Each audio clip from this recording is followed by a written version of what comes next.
Did you already post the Calendly link for this week? No, but I can. Sorry, okay. Sorry.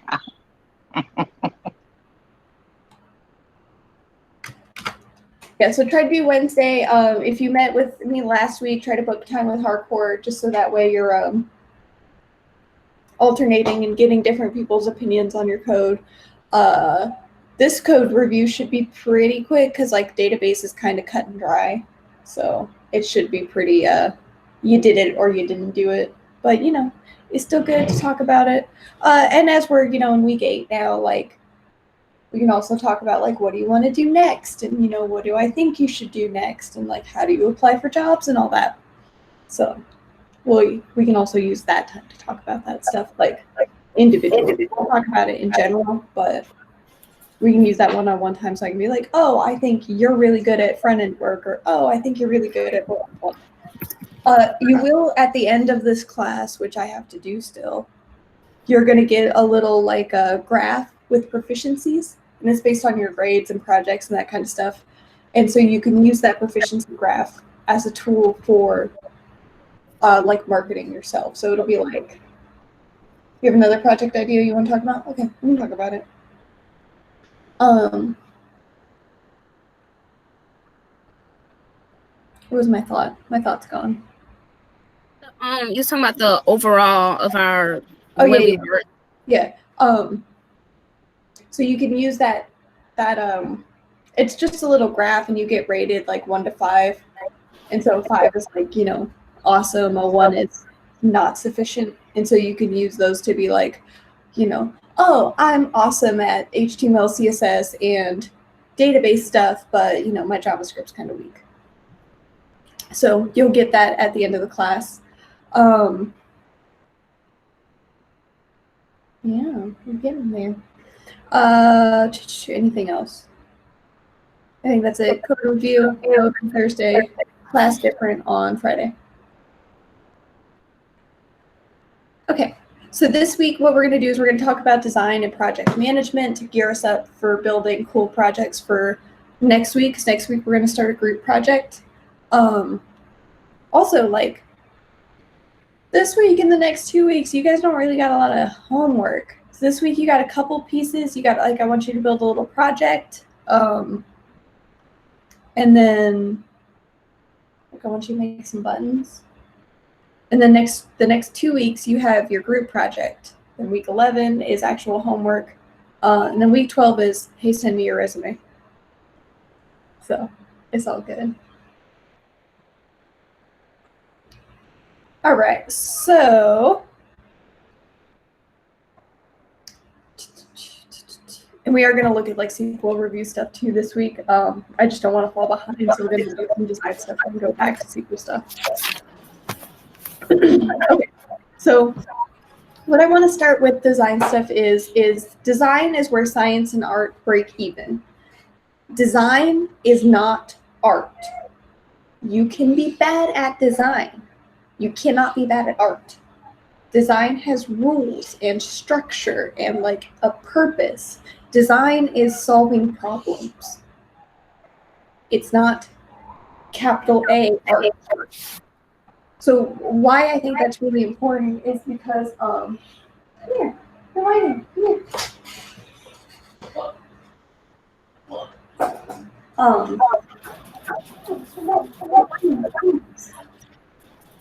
So, yeah, exactly. So amazing looking webpage that's hard to use or read. Exactly.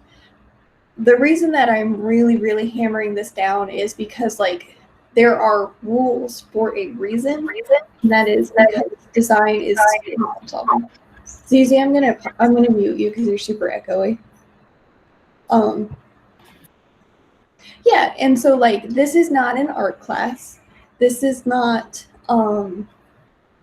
you know, ooh, I like pink. This is fundamental design skills that are rules. These rules change. These rules you can argue are not good rules or bad rules or, you know, whatever. Those are all totally valid, just like when we talk about like other structures. But there are rules. So the first thing I want to look at is the Design Museum. This is a little bit nicer version of that fun website that we looked at with like all the GIFs and the little glittery text and all that. So this is in your syllabus. I think this is really cool. Like tag go. Yeah, tag baby. So this goes all the way back to 1990, which for some of y'all seems like forever ago, and then for some of y'all you're gonna be like, what are you talking about? That's not that long ago. So, you know, either way you end is okay. So 1990s when we get Photoshop, and what I think is really cool about this is notice their toolbar is almost exactly the same, and it's like a 30-year-old toolbar, and it's almost exactly the same now. This was a like huge program when it started, like whole 2 megabytes of RAM. Wow. Like the joke used to be for Photoshop, you would like change something and then go take a break because like it was such an intense program to run. So we get Photoshop, we get our first search engine called Archie. There are some different arguments that Archie is not the first one. Paired version of the Middle Schools Network, yeah. Yep. Paint Shop Pro, yep, yeah. Photoshop is definitely not the first, but it is definitely like what caught on. So we get search engines. It lasted for a long time, you know, and then we get a bunch of other ones as we go on. This is also argued to not be the first one, but, you know, he gets the credit. And we get the World Wide Web. Wow. So, you know, we got search engines. We got first browser by our boy Tim Berners-Lee. Wonderful. Not Al Gore. Then we get Gopher, which is really, Gopher like seems super not important, but like this implementation affects the internet for still today. So Gopher set up a, it stands for like Gopher, like go get this, go get that. And the hierarchical menu structure is what we still use today. So like right here, hierarchical website design. And this was in 1996. It did all of this stuff. You could like use FTP, you could use a search engine, you could load web pages. It was super cool. We get this, which is the line mode browser. This obviously wasn't super crazy popular for like consumers or anything, but it's still, you know, pretty cool. Then we start to virtual library stuff. So our predecessor to like Wikipedia and YouTube and that kind of stuff. Here's the first website. I posted something, I think over the weekend or on Friday. This is the first website, which I think is pretty cool. It's just, you know, some text and how to use W3, which, hey, you guys use W3 every single day with W3 schools. That's part of this consortium that was built in the early 90s. Then we get HTML. So the internet's already existed for about a year as like something we might recognize, and then we get HTML. These all look pretty familiar. Lists. It's markup language. Now we get titles. Very exciting. We get a new version of it. We get a server. It's called Slack. Heh. Not that Slack though. We get another browser. Cool. This is the first image that was ever hosted on the internet. It's their little cover band for CERN. And this is the first image that was ever hosted online. It's just, you know. So what's the first server? So that's the first server in the USA. That's the first server. The common internet as we know it is largely American, which is why a lot of the internet's written in English. And that's because of DARPA, is because the defense agency put a lot of money into creating this infrastructure, which is why like a lot of the internet's in English and like a lot of stuff is in America and like, you know, like AWS, Google, DigitalOcean, like those are all American companies. It's just because we put a lot of money into it in the 60s. More search engines. Here's Mosaic. Some of you guys might have used Mosaic, especially. Nope. Yeah, so most of the internet is in English. And that's just kind of how it is. It's kind of problematic that it's in English because like it's really exclusive because like English is not the most spoken language and English is also like objectively not a good language for like emotional content. And so it can be really hard to, yeah, that's why a lot of countries learn English. There's also some like imperialism and like I won't get too deep into that. But yeah, a lot of the infrastructure is written in English. A lot of the documentation is written in English. So even though English is not the most popular language in the world or like the most commonly spoken or anything, it's just kind of what's standard because it is really good for technical stuff. English is really, really specific. Like we don't have a whole lot of words that are, you know, if you say it slightly differently, then it means something totally different. Like, you know, Spanish, you forget the little accent, and now you've suddenly called your dad a potato. English isn't really like that. Yes, exactly. My dad is a potato. Yeah, exactly. Yeah, and that's why a lot of coding, a lot of international coders will learn English just to learn how to code. There are like, you know, like arguments to be made that that's a bad thing and blah, blah, blah, but, you know, or picking at least a language that's more standard, like, you know, Mandarin or, you know, Urdu or something, so that way more people speak it natively.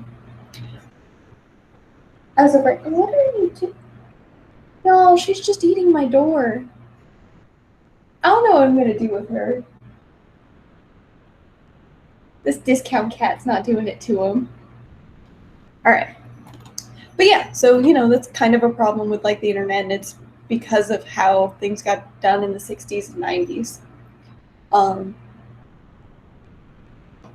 I think it's better now, especially like with how easy. Oh, my dog just ate my shoes. No, she does not get to go outside. She is not vaccinated or chipped yet. She does not get to go outside.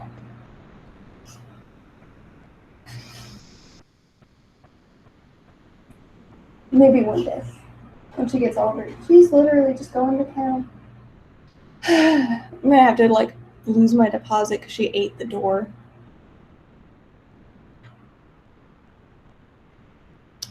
So here's what Yahoo looked like in 1994.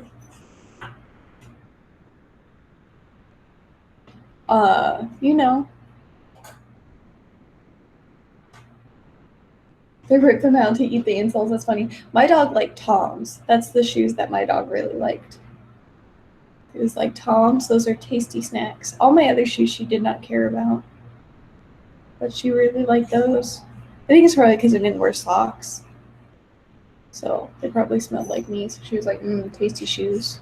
Okay, so Yahoo 94, great. This robot.txt thing is, this is something that we don't use a lot until you need it, basically. So like robots.txt is a standard that we use to keep web crawlers out of pieces of our website that we don't want them there. So like, remember, like the indexed internet has to be indexed by these crawlers. And so you can write exclusions files so that way they don't get into things they're not supposed to. That does not mean that they always respect that, but it can help prevent, like, you know, oh, I don't want them in the login section, I don't want them in the checkout section, etc. This is nice. Oops, go back, I didn't mean to click it. I didn't want to click it, go back. Are you a robot? No. So that's not the same thing. A reCAPTCHA is a little bit different. Yes, I can specifically not respect it yet. And so like they're not a security measure, they're more of an SEO measure now. You're gonna fall. You're gonna fall, dummy.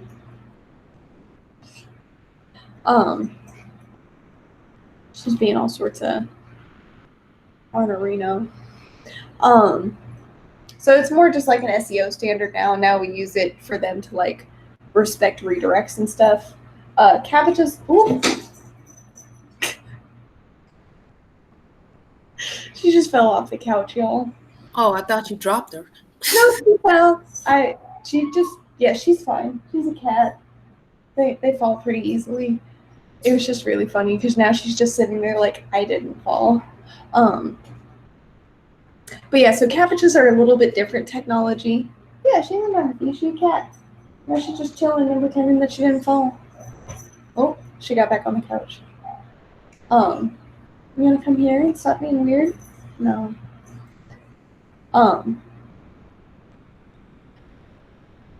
yeah, so CAPTCHA is a different technology, and what that's doing is it's watching you do the web page. And so robots, what they'll do is they'll just put all the stuff on the web page at the same exact time, and CAPTCHAs are looking at you fill out forms, because like humans fill out forms by clicking or tabbing into each thing and then clicking the I'm not a robot button. CAPTCHAs are watching you fill out web pages. Or they do stuff that like robots are good at, like image recognition or reading text out of an image. They're not good at that. Because like robots can, do math and that kind of stuff, but like they can't do like if you take a screenshot of something. Yeah, CAPTCHAs are effective. Pay someone. Yeah. Yep. Yeah, you just pay somebody to do it. That's funny. Yeah. The CAPTCHAs are really nice, and like you can also just like implement them for free. You just be like, okay, Google, how do I CAPTCHA? And I'm going to deliberately say it with too many letters. But yeah, so a CAPTCHA is different than a robot.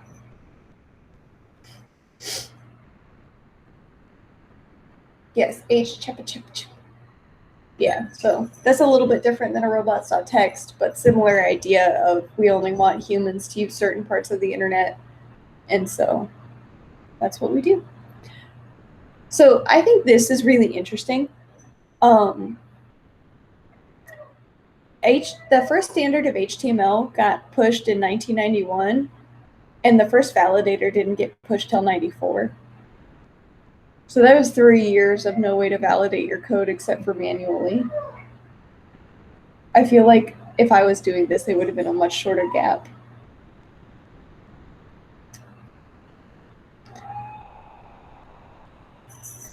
I suppose, but it's a standard, you got to follow the standard. And I mean, you want to talk about stick up your butt people. Computer science people are definitely those kind of people. For sure. All right, I'm going to get W3. Cool. We get these boys. Excellent. Exactly.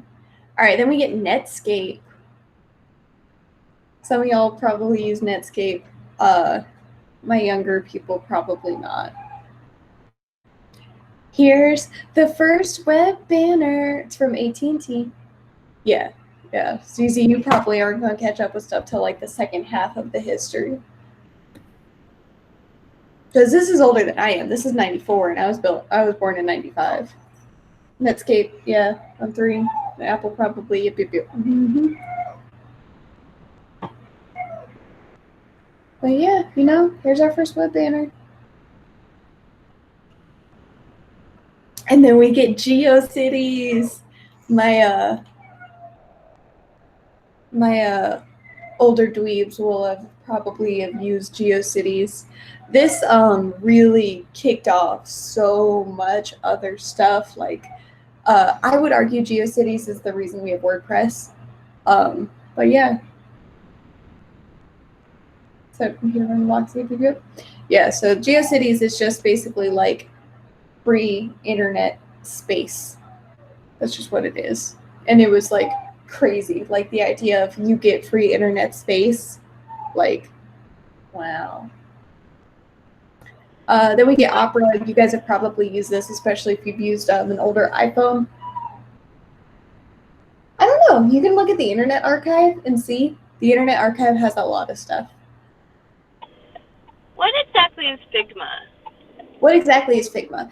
Figma is a web wireframing tool, and we'll talk about it. I don't know if we'll do it today. Might do it later. But yeah, it's just a wireframing tool like Adobe XD. We get Opera. I don't care about Lycos. This, I think, is really cool. We don't get the term user experience till 95. And this is, the term user experience was built by somebody working at Apple. And so the term UX is something that we use all the time. And it was just, you know, a name of a talk. User experience. And so it's 95, which is always kind of crazy to me because it feels so like universal, but it's not that old. And then we get this, which I think is really nice. Look at that. Wow. So this is the reason that this ugly website is so important is because it was so different than anything else at the time. People were like shocked. They were like, whoa, what is this? So it's pretty cool. There was nothing else like it at the time. Now we're like, oof, oof, oof. But, you know, it was crazy at the time. Then June 8th, 1995, disaster. PHP gets invented.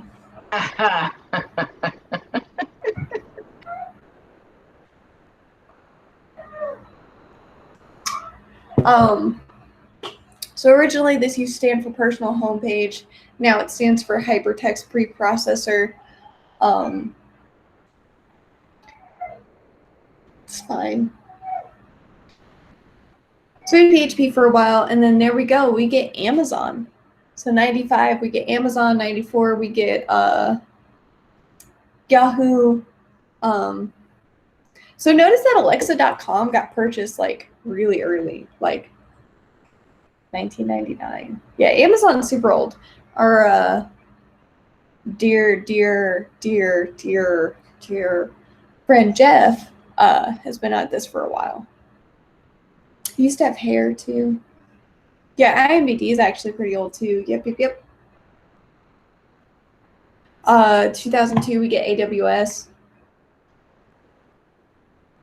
Then we get Internet Explorer. 95 is a big year, honestly.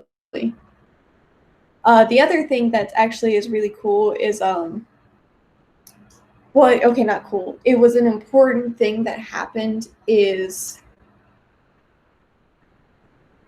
no, the internet's been around since the 60s, and it became like commercialized in the 80s, and so then in the 90s it was growing. It wasn't really big though till like the 2000s. So Microsoft in their Windows 95 release didn't put a web browser into their OS. Well, yeah, it's before you were born. And then in the next one, whatever it was after Windows 95, is that Vista? I don't remember if it's Vista or 95. I don't remember the order. But the one after Windows 95, they put Internet Explorer as part of it, and like they almost got sued for so much crazy stuff. Like, it's crazy. But yeah, it was 95, 90, I think it was 98. I don't think it was the Millennium Edition. I think it was 98. No, so what happened was so there's Firefox, which is open source. And so what happened is when Microsoft pushed their web browser as part of their operating system, they basically were a monopoly on web browsers. And so they got sued for that. But that's why Internet Explorer was such a big part of the internet for such a long time. And then we get eBay, and we're still in 95, man. So we got Amazon, Internet Explorer, eBay, Windows 95, Yahoo. 95 was a big year. The first item was a broken laser pointer for $15. Wow. Now it's owned by PayPal. Netscape 2, we're still 95. Get home pages. A new version of HTML2, we can finally do images and inputs. This Adobe PageMill becomes part of like Dreamweaver later. Still 95. Lynda.com is online training courses. And then look, 95, we also get JavaScript, y'all. Yeah, 95. Yep. It's a crazy year. So we get PHP, we get JavaScript, we get all of these things. Like 95 is really like this foundational year. We get Alt Vista, which is really important at the time. It's still around. Or no, it's not. It's terminated. What is oh, I think it's Babel that still exists. Notepad instead of PageMail. Weird. Yeah. Then we get Alexa, Internet Archive. The Internet Archive is super, super cool. If you ever want to like rabbit hole a weekend and like read some really cool stuff, I highly recommend the Internet Archive. You can see the history of individual websites. Super cool. It's good for studying how things work too and getting copies of old stuff. How do I get on that? You just go to the Internet Archive. You just go.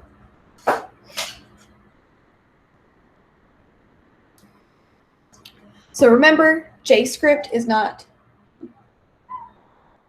Yeah, yep. They're super cool. JScript is not JavaScript. This is Microsoft's scripting language.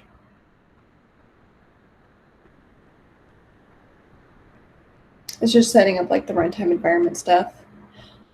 All right, we're finally out of 95. Big year. So we get ASP, active server pages. They're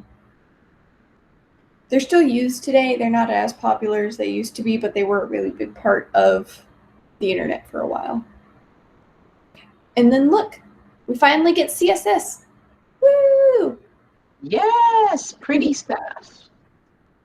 Oh, and Puff Daddy and Biggie Smalls. It's important to keep our history relevant. Yeah. So so the younger people can kind of identify where we are. Azizi, do you know who Puff Daddy is? I'm assuming you do, right? He goes by a different name now, Diddy. No, it's Biggie Small though. Okay. Oh, okay then. Okay.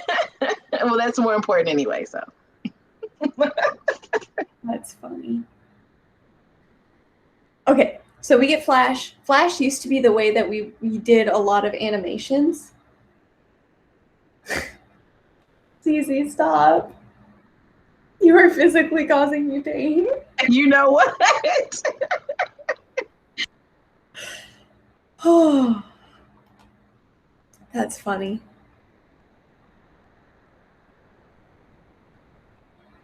I saw the biopic about Biggie Smalls. Yeah. Oh, I might have to take a break early because I need to go lay down and cry and laugh because that's funny. My mute is open. So I grew up in the era of when transferring music was really, really easy. So like LimeWire, like all that kind of stuff. And I distinctly remember my mother not caring that I was stealing like gigs of music. She was like, I don't think you should listen to with songs with curse words in it. And like I remember being like 11 and kind of going, so stealing's okay, but curse words aren't. It's like, okay, got it, Mom. You got him. It was just super, super funny. Because I don't think she knew that it was illegal. Because, my dad was like, it's, it's fine, And so I don't think my mom knew it was illegal. But yeah, man. Anyways. Where does AOL and like their messaging and their chatting, where does that fit in this history? I think it's about at this time. That's This is mostly design oriented, not structure. Gotcha. But I think it's about in here is like the late 90s, and you get, your internet discs. All right. More HTML. We start our accessibility initiative. I think this is really important to understand that like accessibility was not built into the base of the internet, but it should have been. And so this is why we end up doing a lot of backwards compatibility stuff, is because like, the first HTML standard was written in 91. So this is 6 years of the internet being built. eBay, Amazon, Internet Explorer, like all of these things are being built, and like we didn't even have the language for accessibility yet. So as we're building new things, we now have that language, so we should be building accessible stuff. All right. The first time we saw search engine optimization was 97 in a research paper. We don't know if this is like the first, but this is where we think it is. We get Netscape. We're in the first browser war in 97. You want to look at some fun stuff, look at the browser wars. They're really fun pieces of history. It came with CSS support. And a calendar. New version of Internet Explorer. This DHTML didn't really hook on. It's the idea that we can use HTML, CSS, and JavaScript together. We don't call it that though. We just kind of call it a website. 97, we get Dreamweaver.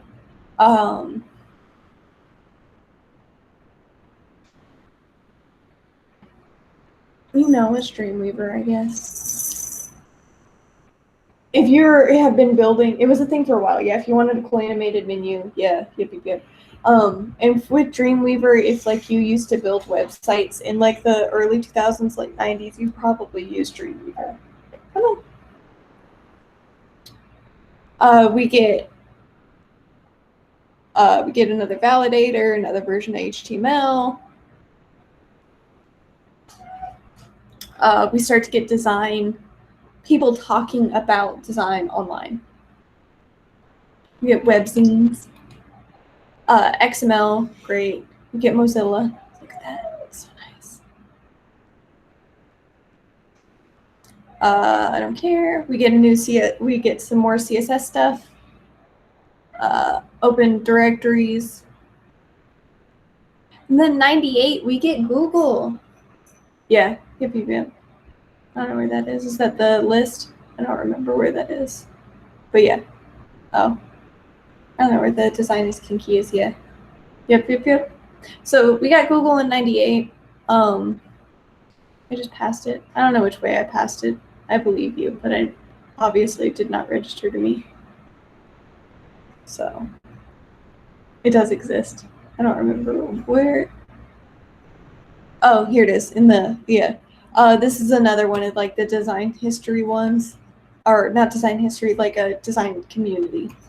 So like now it's part of our history. It up. Okay. It up.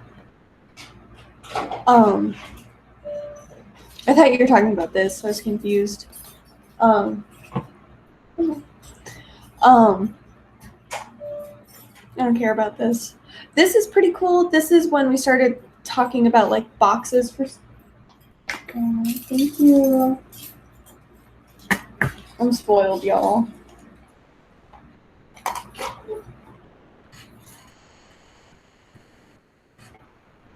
I'm super spoiled, y'all. So in 98, we start to talk about like box models for CSS, which is like when we really start to like look at this, and then seeing how like a lot of browsers didn't support this at the time, which I think is something that with CSS we still deal with today, is that CSS will come up with a new standard and then browsers won't support it for a while. So that's been around since the beginning. We get fave icons. That's these things up here. So this one's a little computer, and then like GitHub's the GitHub logo. That's what a fave icon is. There are fave icon generators that are free. You can just make your own. More Internet Explorer. Web 2.0 is a really fundamental shift in how we think about design. We get social media sites, we get web forums, video sharing. Like 99 is when we really thought about websites not being built by corporations for consumers, but peer-to-peer stuff. 99 is when we really make that shift over to that.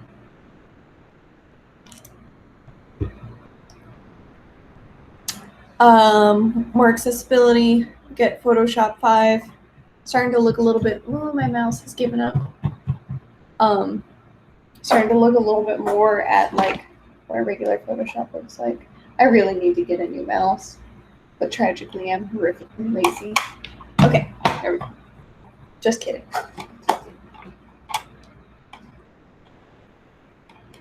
Don't give me that look. I know it's gross. Okay, well, no. There we go. All right. We start doing blogs.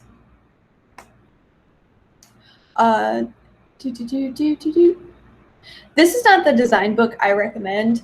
The design book I highly, highly recommend is Don't Make Me Think. I'm going to put that in the chat for y'all. I'll find the Amazon link for it. Don't Make Me Think. Short book. I think I read it in like 2 hours. Highly, highly recommend it. It's a really good UI UX book. I also recommend, I'll take a picture of the other book I recommend. I actually just bought it from Second and Charles because it was on, they had a used copy of it. I'll take a picture of it. We get some awards. We're in the 2000s now. Me too. I spend too much time there. We get also put those things in Slack, because if I get kicked out, the chat disappears, and then I don't see it. Yes, I can do that. Cool. Then we get DeviantArt. At present, it's the largest social media networking for artists and art enthusiasts.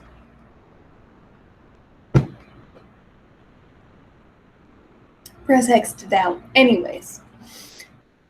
So we get Flash 5. This is when Flash is like really popular. Yeah, DeviantArt was also one of the first sites that I joined. I had a DeviantArt account when I was very young.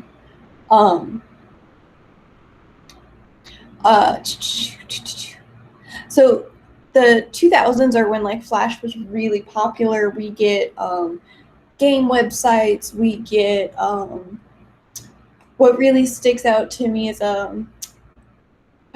what's that webcomic? Oh man. With like Strong Bad and the Dragon. Oh, you have your headphones on, you're not listening to me. Homestart Runner, yes. I'm glad that those vague ramblings got you there. That's when like all of these things were really big, and it was such a big part of the internet. Flash was also really easy to learn. They're back. Yeah, they're making YouTube videos. Yep.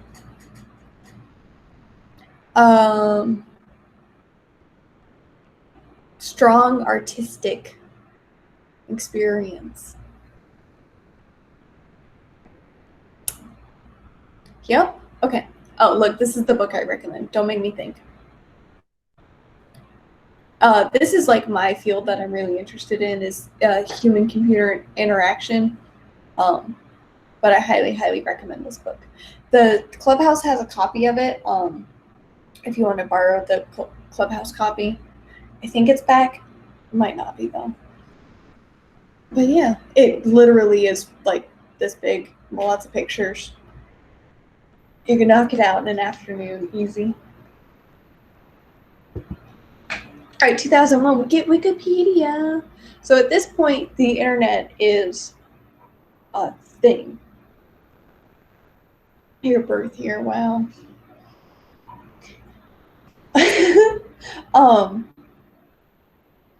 So the internet is a big thing. It is a part of everyday life. Computers are pretty common household items. Design, I think, is very close to like 2000s fashion. So lots of bright colors, glitter, you know, maybe ugly in retrospect, but at the time it was hopping.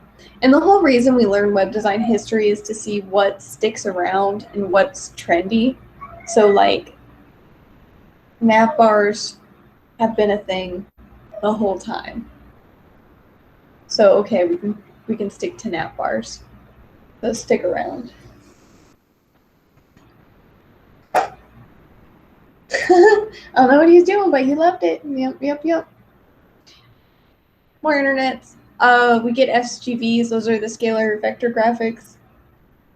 Yes, it is definitely, because like I think the internet is definitely going through like, this came out in 2001, but like this totally looks like a fine and normal website for 2020. So then maybe like, you know, we'll get back to being busy again. I don't know.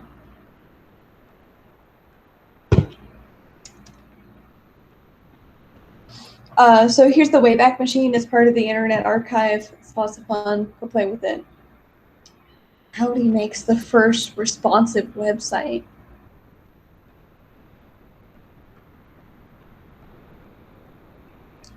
Cool. This is actually really important, is because then like responsive websites are like all we make now. And like if you make bug bite on my arm. That's weird. If you make a website today, like you make a responsive website, there's no not making a responsive website now. Cool. More box model. Mozilla 1. This is where MDN starts to get in there. RSS is a thing that doesn't super get used anymore. It was a really big part of people's consumption of stuff for a bit, but now it's not. This website's really nice. It still exists.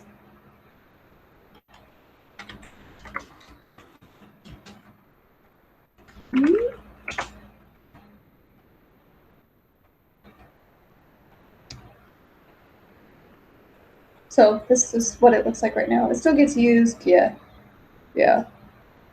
And like there's a whole bunch of designs. Oops, whoa. Oopsies.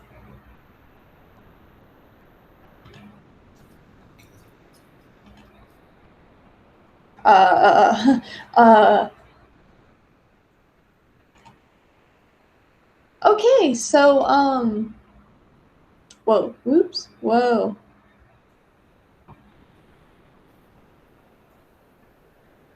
That was weird. Okay, so normally you can scroll through and have these different things go, and they're pretty, like, nice websites. I don't know what's up with them right now, though. This is kind of wonky.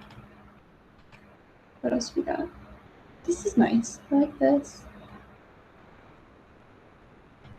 Anyways. Ugh, WordPress. It's fine. get Safari finally, and then 2003 we get MySpace. This is the biggest thing of Web 2.0 is social media networks, because this is fundamentally different than what the internet was intended to be. The internet was not intended to do this. MySpace was really big for a long time.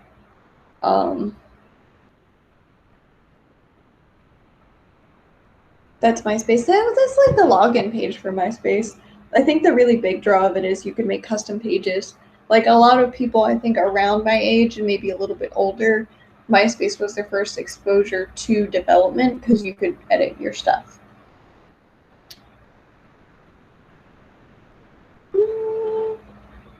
Bookmarks, don't care. More Flash. Image sharing. Image slicing. Firefox. 2005 is YouTube. I highly recommend watching this video. It's just a 30-second video of him at the San Diego Zoo. Yeah, that's okay. I've spent a lot of time on the internet that could have probably been used better somewhere else. But yeah, anyways, I highly recommend watching the first ever YouTube video. I think it's cool that we have it and it exists and it's on YouTube still. The history of YouTube is really cool, and also the PayPal Illuminati is very interesting. All the people who founded PayPal have gone off to do really crazy things now. Like Elon Musk is one of them. The guy who made YouTube is one of them. Like some weird stuff. Cool. Now it's owned by Google. We got Reddit in 2005. I love this homepage. It's very 2000s to me.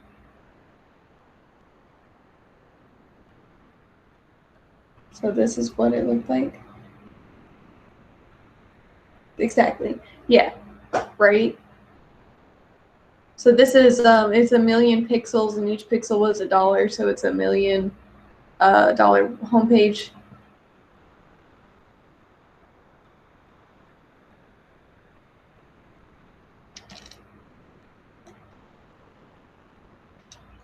I think it's very 2000s. But yeah, very fancy. This is like the first kind of idea of viral marketing too, which, you know, it's 2005, so it's a simpler time. Get analytics, cool. This is where things started to get weird. Cold Fusion, Flash, Dreamweaver all get purchased by Adobe. Yes, yeah. And so like this is a fundamental shift. So like Web 2.0 was a really big shift in how we thought about the internet and design, but like Adobe purchasing Macromedia really changed a lot of how things work. This is why Flash doesn't work anymore, among the security reasons. Dreamweaver became a totally different standard. Like Adobe purchasing Macromedia changed a lot of how internet pieces worked. Then we get jQuery. We don't super use jQuery anymore because we can use a front-end framework. Adobe broke the internet, got it. Hey, listen, I was not that negative. I said they changed it. I'm sure there was some positivity to it. I highly recommend visiting Smashing Magazine's website. It's a really, really good resource. We get SAS. Then 2007, so like, I know I've like said it like twice in like the past couple minutes, but like the iPhone changed everything. So like before, like there were smartphones before the iPhone, but like this was such a revolutionary thing. It changed the way that we interacted with the internet. So like, you know, the 60s to like the 80s were like slow implementation of more universities. The 80s and 90s, like the 80s were like, oh, we could, you know, maybe use this for other things. the 90s were like stabilizing, building standards. These like big tech giants are being founded. And then like 2005, we get a lot more design stuff. Yeah, exactly. So the iPhone is not the first smartphone, but this is the thing that changed everything else. So when this happened, this is what caused mobile first design. The first iPhone, changed how we think about internet design because everything has to be phone compatible. And like, I don't know if you remember, but like the iPhone screens were small. Like the phones were probably bigger than the 10s, but like, you know, the screens are probably like, you can watch my brother complain about CSS or so the screens are probably only like that much of it. There's a tiny little screen. Apparently there's also winds in the Midwest. Thank you, Weather Channel. So like Web 2.0, Adobe changing things, and the iPhone all happened within a couple years of each other, and it just changed everything. Unwarned tornadoes. Oh, that sucks. That is definitely different than wind. Oh, the iPod came after the iPhone. CSS Tricks is a website that you guys have probably used. But it's cool. It's still around. It's a really nice website. You guys have probably actually used it. It's like black and purple now. Purchased by Adobe. 2007, we get Grid, which I think is really funny that this isn't such an old standard and it's still not supported by everything. Like, it's 13 years old. Why is it not supported? But, you know, so we're in 2007 now, and so, like, yeah, it's that old. Yeah. Yeah, it's not a new standard. It's newer, but it's not new. We get Chrome in 2008. I think also Chrome is kind of like one of the things that changes things. Also notice Chrome has 66% of the global market share, which I think is crazy. Then we get WCAG 2. 2009, we get the like button. Yeah, Facebook, I know that one. Yeah. Positive reaction to the content of the web page on which the button is located. Remember when we had to like explain what a like button was? Anyways, cool. So all right, so we're in like the late 2000s, early 2010s. We get BEM. We get less. So while SAS built up CSS to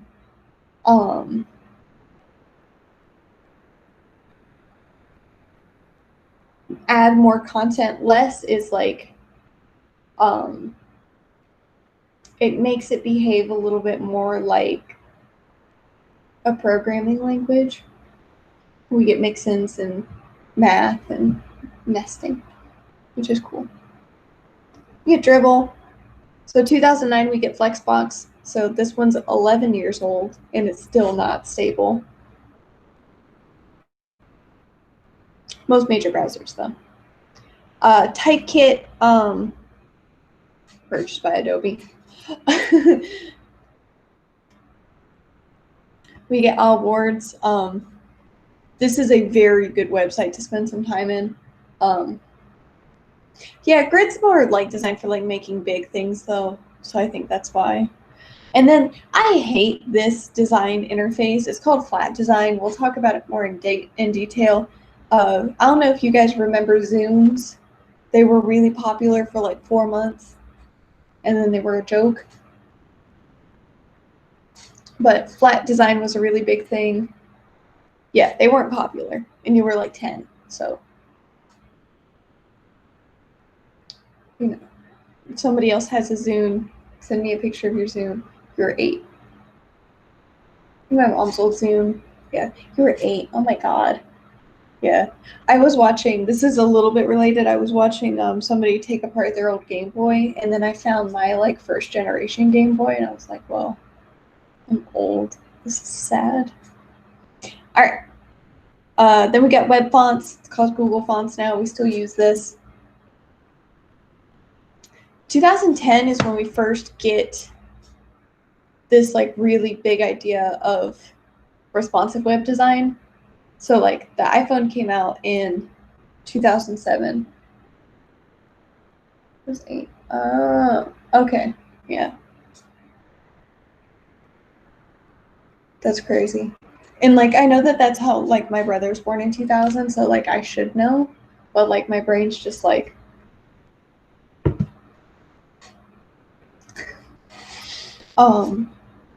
cool. We start doing vector graphic stuff, more flat design. I just don't like it. It's a really popular one, but I don't like it. I like material. You don't have to like a particular one or anything, and maybe you really like that, and that's fine. I don't like it. All right, what else? We get Bootstrap. Woo! Exciting. Media queries, more Bootstrap, material design, which I think looks a lot nicer. Nobody calls it flat, it's Metro. Metro. I don't like it.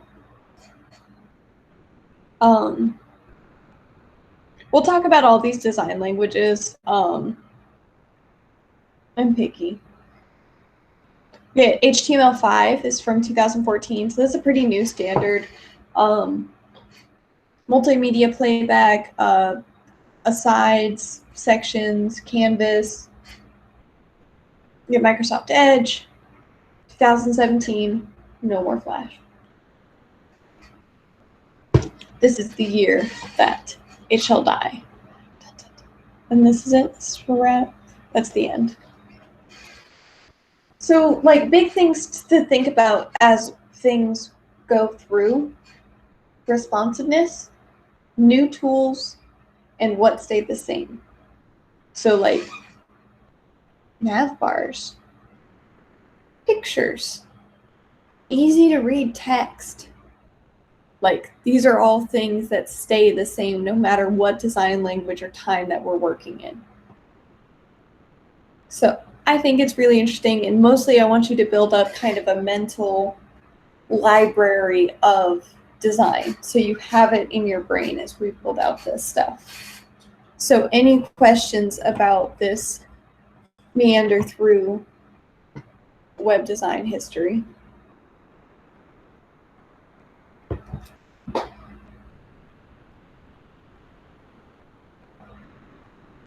Yeah, and this is just to build up context and awareness of why things are the way that they are. So there's not going to be like a quiz. I'm not going to quiz you and be like, what year did Photoshop come out? I just want you to have a understanding of what these things are. Yeah, lots of things you never knew yet. And then there is also this too, which is cool. All right. Okay, so let's keep on keeping on. So the next two things that I want to talk about are UX and UI. These feel very similar, but they're not.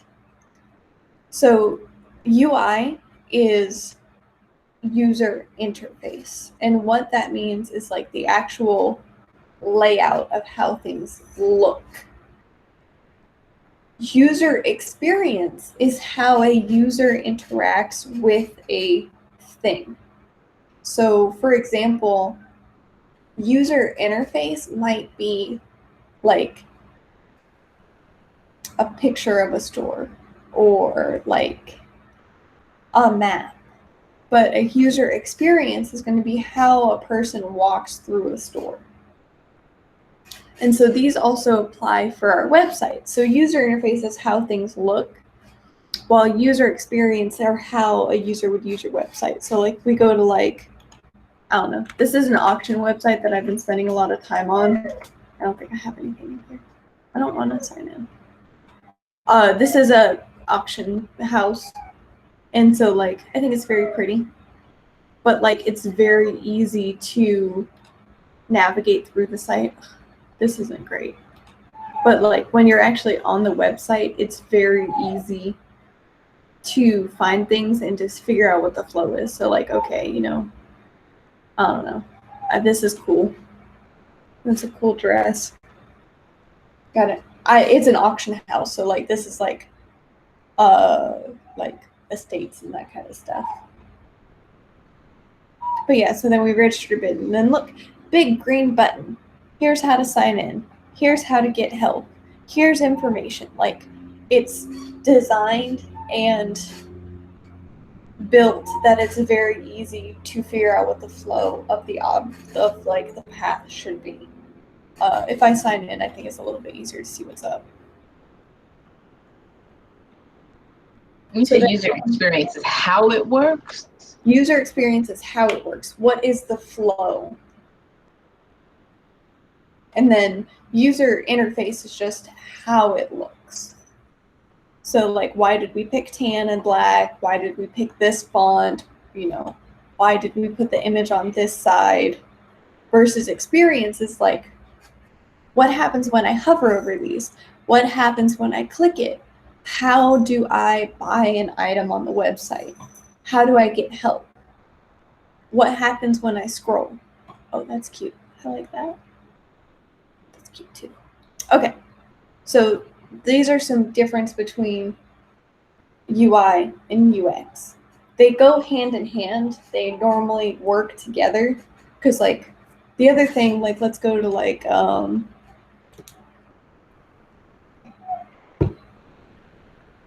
I don't know, let's go to Blick. I'm trying to pick like different shopping things. There are definitely like UI, UX for other things. Like when you do your taxes, that's UX. There's, you know, some UI work done, but not a lot. Okay, so let's just buy something. Okay, we're gonna buy some glaze. I don't own a kiln, but whatever. It's fine. Can I buy it? How do I buy it? Okay, there we go. We're gonna buy that. Oh. Okay, so I would argue that that's bad UX. Like this looks pretty, but like the fact that this is all set to 0 is confusing. And so I would, you know, do that. Great, view cart and checkout. How's this site's UX? Since it says SpongeBob in it, I'm going with 0. Oh, we'll take a look. Like this, I would argue is both bad UI and bad UX. It's really crowded and I don't know what button to click. Like, do I check this one? Or do I check this one? Or do I do this? Or do I have to click this? Like, this is very crowded and bad UI and bad UX. It seems too much. Yeah, it's too much. Like, I don't understand what I'm supposed to do next. And so this is really, really confusing to figure out what it is. I think the rest of the website, though, it's kind of a shame because like I think the rest of the website has a pretty good flow. Yeah, I like Blick a lot. Like, I didn't know that their online store was that kind of ornery. But like, this looks really nice, and this is really easy to know. Like, it's very easy for me to figure out how to buy colored pencils. This is really easy for me to find paint. This is a little bit confusing that we got acrylic, oil, and all paint. I don't know what all paint is. If we got these two options. And watercolor, I don't know.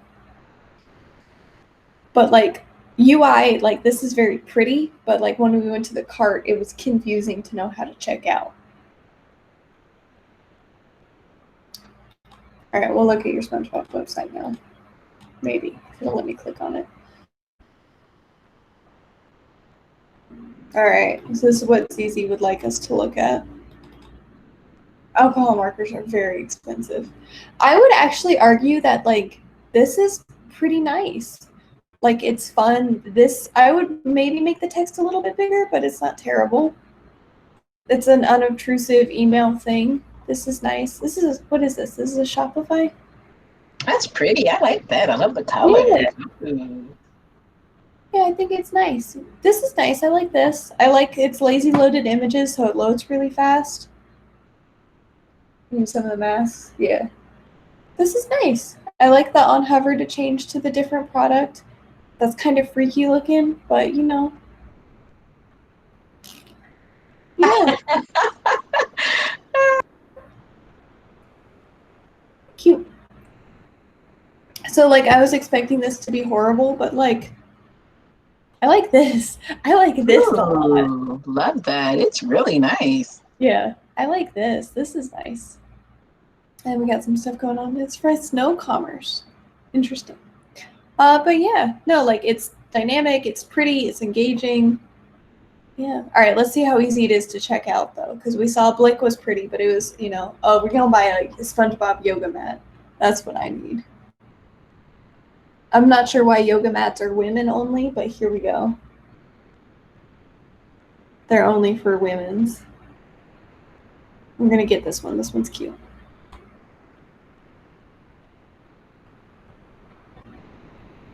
Okay, pretty easy. I click this button. I can, ooh, I like that.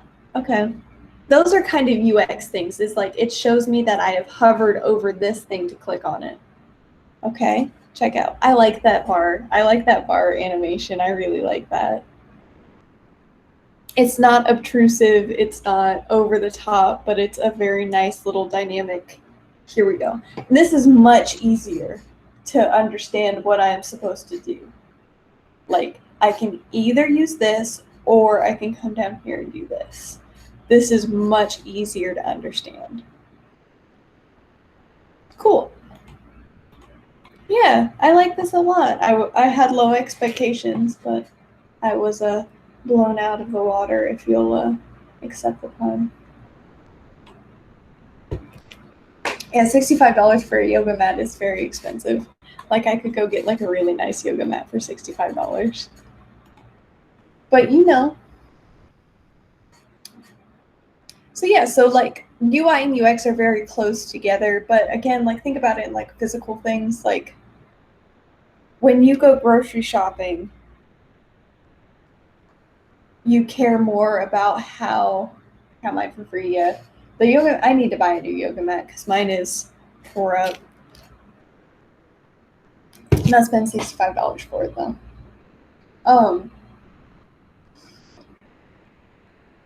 So like if you go grocery shopping, you care more about how stuff is organized versus like what color racks the grocery store is using.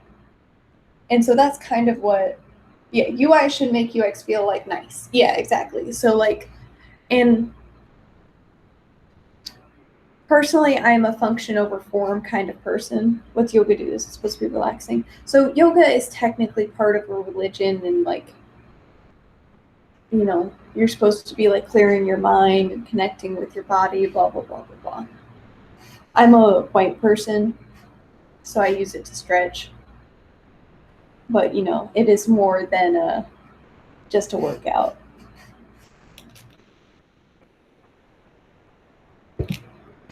But yeah.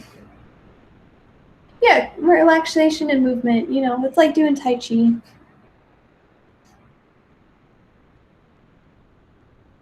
Yeah, I do yoga every single day. That's what I do in the morning.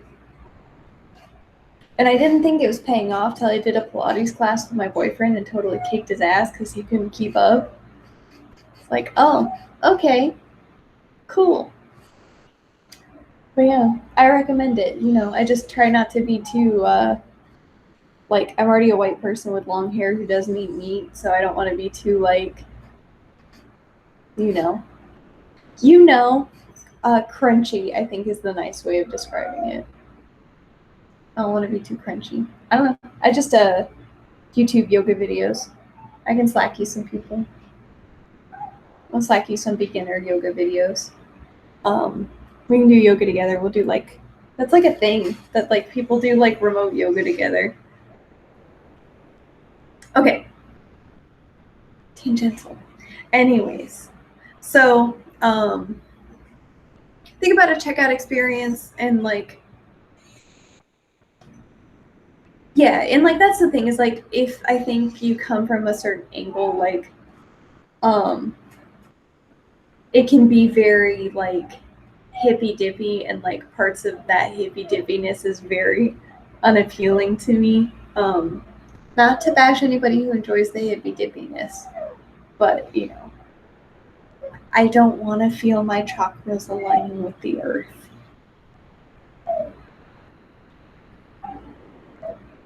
Okay, so anyways, we're getting tangential, but that's okay. So the other thing is just like thinking about like what color things, you know, do you get shown a picture of what you're buying? UX is like, do I have to like click on a new page to finish my checkout? Do I know where my button is while I'm clicking through things and all of that? So design is problem solving. Oh, I also, there's a class I highly recommend taking. It's going to say that I haven't done it in a while. I haven't finished it. And the guy's kind of boring, but I think it's a really, really good class.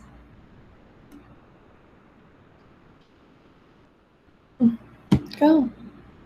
Hello. Load. Okay.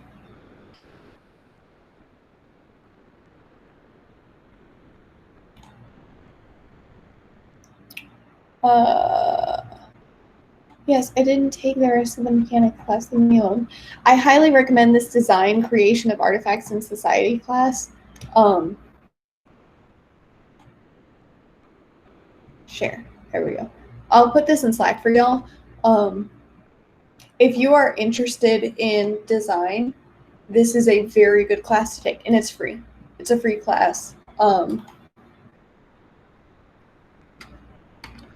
I highly recommend it because it is a very scientific approach to design. The dude's kind of boring, not gonna front, but he will set you up for a very good idea of design as problem solving, because that's what we do as developers, is we are problem solvers.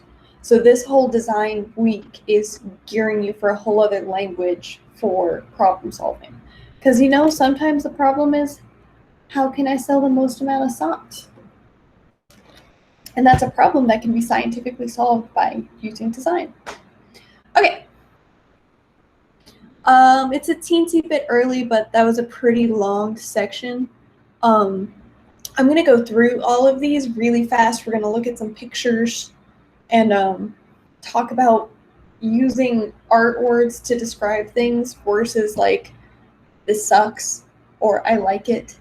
So that way you can bulk up your design language and talk like you know what you're talking about when you make design choices. So then you can go up to a client and be like, you know, the form in this blah, blah, blah, I use these kind of textures to invoke blah, blah, blah. Like, we're going to give you that design language so that way you can be like, I made this conscious decision. Because, like, you know, why did Starbucks pick green?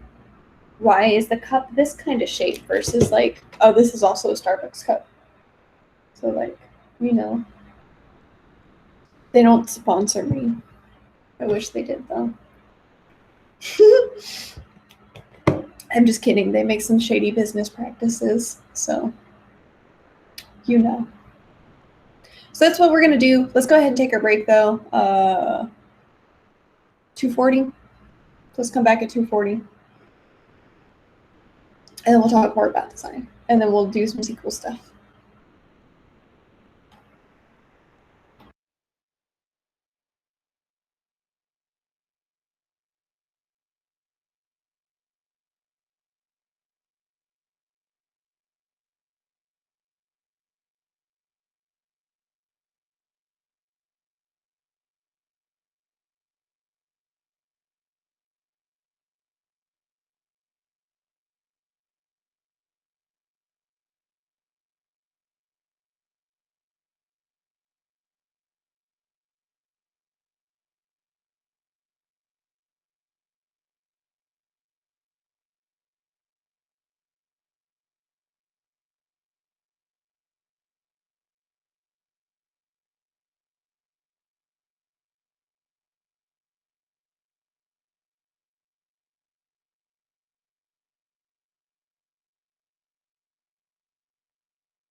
Hi. I'm out of breath because my dad, he gave me a huggy, kiss. And he like, when he hugs tight and he picks you up off the ground and he tickles me. So like, it was hard. And I was trying to eat.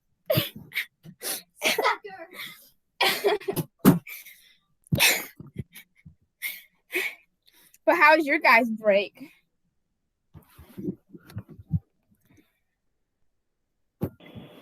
Good. That's good. It was good. I'm hungry, but I couldn't find anything good quickly. So I'm like, maybe I should just grab an apple. Was it yummy? No, I think you're going to see me eating it in just a second because I'm really hungry. I couldn't find anything else good. I had got lucky because they just gave me some fries. I mean, it was cold, but they was still okay. They was pretty good. Threw some salt on them. It was great. I had the cat insisted it was lunchtime, so she got some cat food. All right, so I think I might draw for these. I think will probably be the easiest way to do this. Oh, that's what. There's a whole bunch of horror movies. You know what's really funny about like the Saw stuff? I'm going to talk about this while I find my glasses and clean the dry erase board. I wasn't super into like horror movie stuff until I was probably like a teenager maybe. And so you know, when I was a teenager when the Saw movies were like real popular. And so I started watching them, and again, I have told you guys, like I've always been kind of a bottomless pit.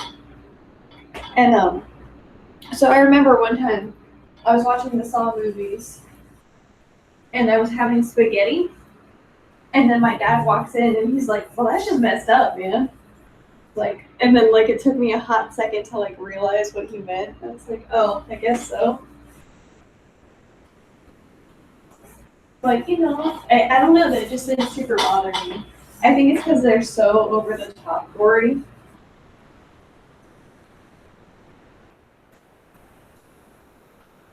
I had did something like that when my dad was playing Dead Space, and I was like in middle school, I think, and I was eating hot dogs, and it was just this one scene where it was like, I don't know, it was like he was inside of something and the skin just separated. It was like slimy, and I was like, I can't eat anymore. I'm not hungry no more. I'm not hungry anymore. I'm done. Okay. All right, so I'm going to try to get through these really fast so that way we can spend some time doing the sequel stuff today too. So, art principles and elements. These are our vocabulary words for art stuff, and we will apply all of this to design, because when we're successfully using art principles and elements, we're going to successfully be using design principles, which we'll talk about tomorrow. I have these 2 YouTube videos are geared for like elementary school kids, but they're like 10 minutes long, and I think he does a really good idea, or he explains really well what these ideas are. Okay, so our first thing is rhythm. So rhythm defines how things. Can you switch screens? I think you just unpin my presentation. So you just unpin my presentation, and then you can see me and then still have the, yeah, yep. So rhythm describes, here, oh, this pen down? No, okay. Rhythm talks about how there's movement in, yeah, they're in the syllabus under videos. How movement is in a piece. So typically when we talk about that, what we mean is like, you know, if we have like some water in a picture like that, or road or whatever, that's rhythm. There's movement inside of the image. It's not necessarily like actual physical movement, but like implied movement. So like Van Gogh's Starry Night with all the waves in it, that's movement in art. And we use movement in web design to like kind of suggest a flow through the website. So this might be arrows or animation, color changes, like a rhythmic suggestion to go a certain way on a website. Harmony refers to using elements that kind of work together. So we talk about like unity and a unified image, so like similar color, like the party parrot. Yeah, that's rhythm. He's moving and like directing you a certain way to go look at that element. Harmony refers to a unified piece. So maybe we use the same shapes over and over again. Things might be balanced, something like that. So it's not necessarily only balance, but harmony and balance can go pretty close together. So then we also have disharmony. Yep. And so disharmony might be like things are super, like we use a star element here, and then like we use like, I don't know. We got like, I don't know, big skull or something. Like these elements do not match. They're different colors, they're different sizes. That would be like disharmony.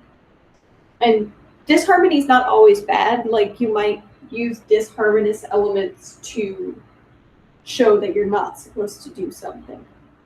So like you would make, if the rest of your website's like blue and green, and then you have a warning in red, that's a disharmonious element, but like you want it to be that way so it stands out. Okay, and then we got balance. There are a couple flavors of balance, but mostly we mean like symmetrical. So, we typically mean that like things are taking up a similar place on a plane. We can also have unbalanced stuff, or asymmetrical balance. So like this is a symmetrical balance. There's two on each side.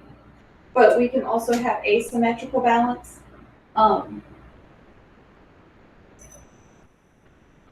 Like a starfish would be asymmetrically balanced. I guess you can like cut them up, or you can have like balance like this. Like maybe you have a bunch of really tiny dense elements, and then you have like one big dense element. Those are other kinds of asymmetrical balance. So like on a website, maybe we have something like a really big visual element with some buttons. Yeah, 1/3 to 2/3 is common asymmetrical balance, yeah. Or we do something like this, like here's maybe a bunch of options, and then over here is just like, a stock card image of some lady smiling. So there's our first three. Any questions about those guys?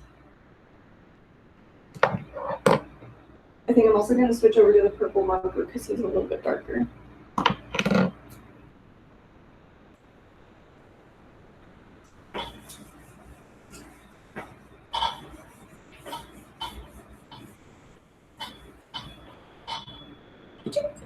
Okay, so the next thing that we have is contrast, which we've already talked about. Contrast can be more than just color. So like a contrasting color from purple would be orange. I don't have an orange marker. I think I also have some orange Sharpies. I'm not going to Sharpie on the board.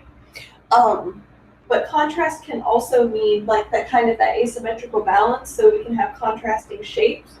Like I got some triangles. And then I can have like a big colored in circle. And so like these are contrasting colors, shapes, and sizes. And we use contrast to bring focus. So we use contrast in web development to show where a user's supposed to be. So like when you're on a website, like a shopping website, the add to cart button is a different color than the rest of the elements. Yes, contrast makes it interesting. You want to look at it. Yeah, exactly. Like, I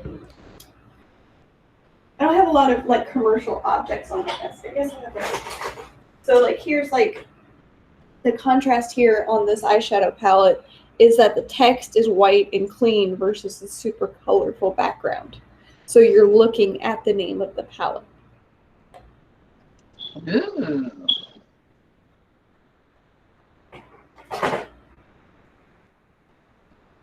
It's pretty, yeah. Yeah, I'm really bad and I'm using it for making resin. I was really makeup obsessed for a long time and now I don't really wear makeup, so I'm kind of just like, I used to wear makeup a lot though. All right, so that's contrast. I think that one is pretty easy to understand how it works. Again, kind of close to our rhythm section, we got movement. Typically, the nice thing with web development is this can be actual movement. So you can do things like GIFs, you can do things like arrows physically pointing to where a user should go, or like loading animations. But it can also be implied movement. So like a picture of someone riding a bike gives you a sense of movement. See if I can write it. Let's see if I can draw a bike. What does a bike look like? I don't know. Here's somebody riding. This looks more like a scooter. That's okay. We'll erase it. It's a scooter now. Yep, there we go. So my beautiful bike.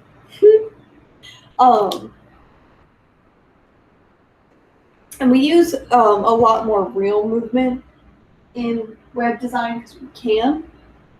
Gotta add the zoom lines. You're right. There we go. There's our zoom lines. More movement. So stuff like that tells us which way something's going. Perfect. Thank you. The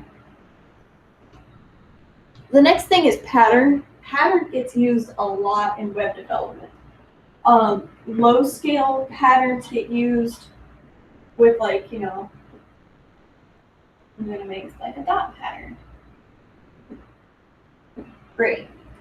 And like that's really nice. It's very unifying. It's you can use pattern throughout a website to really build up understanding. Patterns can also be more complicated. So like I have my fancy unicorn mask. So it's a pattern, even though it's much more complicated than just the dots. Anything can be a pattern through repetition, and using pattern throughout your website makes things feel very cohesive. So it's really important for multi-page websites to use patterns. And then again, all of these things you can break. So like, you know, like a lot of 404 pages have no movement. And so like, it'll just be like the person just like standing there because you're not supposed to be there. And so you can disrupt patterns to show a user that they're not in the right place. The next thing is proportion. I think this is really important in web dev. Nope, I already misspelled it. Proportion.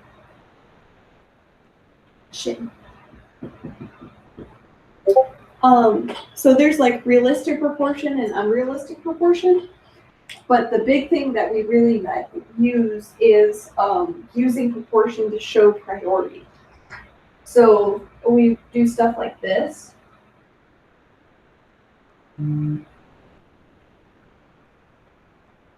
What's the most important box?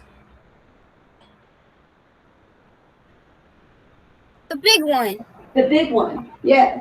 And like, I don't have to have any content in here, and you know that the big one's the important one. And so that's the whole point of using proportion, is it sets priority. And also like you can play with proportion to make things interesting, like maybe you have like tiny pictures of people and then like huge pictures of your product, and it makes your product look bigger than life. Okay. Our next one is variety. Variety.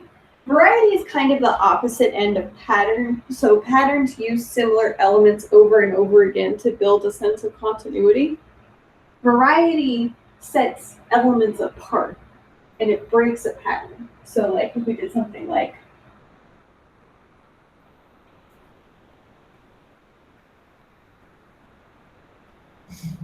you're going to come look at this dark circle versus these light squares. And we use variety again to kind of like point a user to the correct option. We will talk about dark patterns and how less than savory developers will use these principles to make users do things that might not be intentional. So we will talk about that. So these are all of our principles of art. Any questions about these? And we'll go through and look at some pictures and websites and all that to take a look at these in action. Nope. Yeah, none of these are super complicated. And if you've taken an art class, even in like middle school, you've seen these before. But having a strong design language is really important.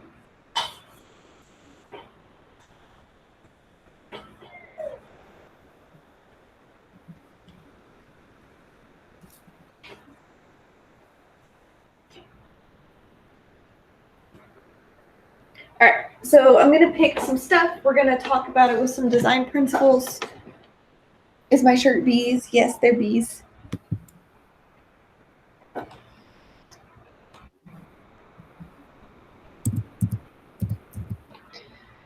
So let's see. Let's look at some famous works of art. Famous works of art with dogs. Yeah, this is one of like my favorite dress shirts because it's all cotton too, so it's very soft.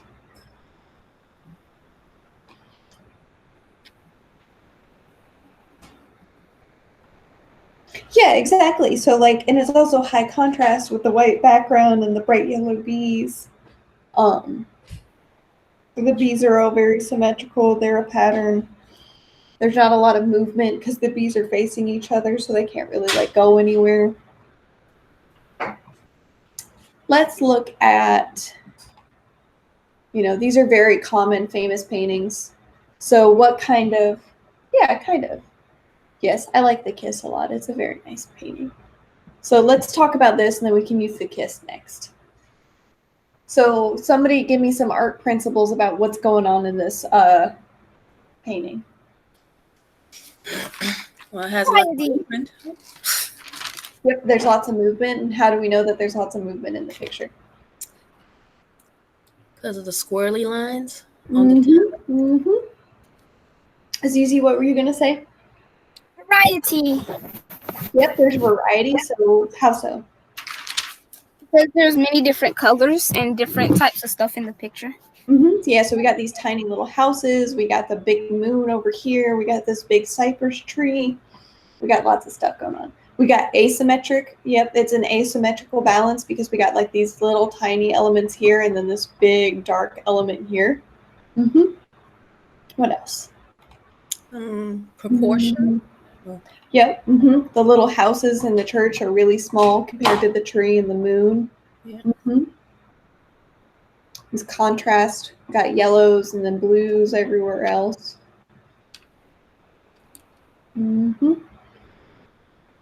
So let's look at, trying to think of like a website that we haven't looked at yet. Let's look at,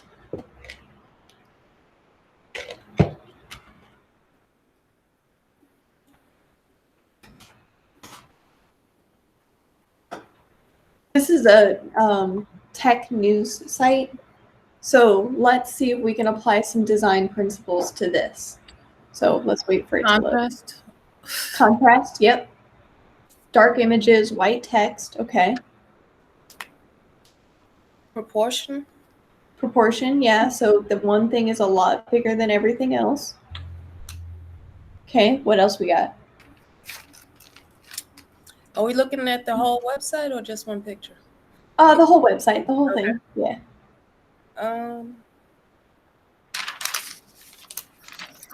Balance. Okay, how is it balanced? Because it has the big image and it has the two small ones, so it's like kind of centered, and then the ones at the bottom are centered. So it's asymmetrical balance? Mm-hmm. Okay.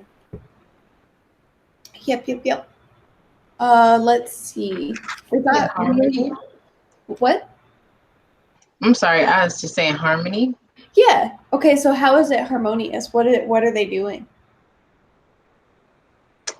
Well, with the colors that they chose, one thing I see using the white in the background and then the text in white. Also, it's almost like the feel of the images have a similar, well, except the bright red. I think they did that on purpose as like a main headline, bring attention to that. But the other two, although they're different images, have a similar color scheme. So the portion of the image they chose to crop kind of has a similar vibe. Exactly. Yep, I agree. And then like again, pattern for the bottom. I think that's true. Like this is very patterny. I don't know what one pedal driving is. Interesting. But yeah. So good. Very nice. So that is more of the language that I want you guys to use when you're discussing design for websites. It's not, ooh, it's pretty. It's they have successfully used asymmetrical balance in order to show the user what's the most important. They have used patterns and harmony to make the website feel consistent. Like these are the ways that we talk about websites. And you can also use this negatively. This website does not have a lot of movement in it. If you didn't see the scroll bar, you might not know to scroll, right? Or like, this is not high enough contrast. The light gray on the white background is not high enough contrast. Reminder, yes, we will. We will do the thing. Thank you. Okay. Excellente.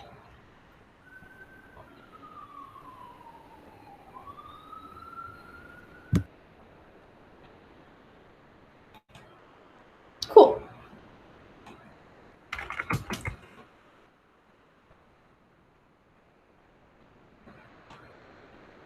So we're going to talk about the elements real fast, and then we will look at the picture and a website, and then we'll do SQL stuff. I like the multi-plots. Yep.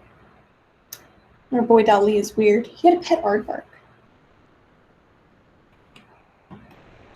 Okay, so we're going to go over these elements of art really quickly. Elements and principles go really well together, and we're going to use all of these words to buff out our design language. So we talked about color for a long time. So we have hue, which is like, what color is it? So like, is it red? Is it yellow? Value determines like if it's like kind of like dark, like is it dark purple or is it like light purple? And then intensity is how washed out it is. So is it like white, like washed out gray, or is it a very intense, deep red? Just like how we talked about color with, when we talked about like all the different ways to represent color in CSS. So I'm not going to spend too much time in it. I will probably talk about color theory. I think this is normally when I talk about color theory, but I don't want to talk about it because I want to do some other stuff today. So I'm letting myself know. We'll talk about color theory tomorrow.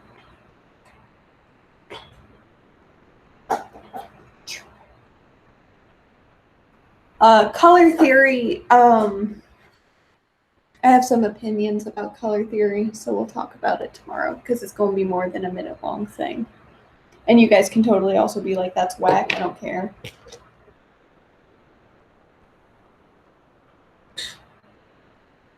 I also have like 7,000 cups out here. Okay.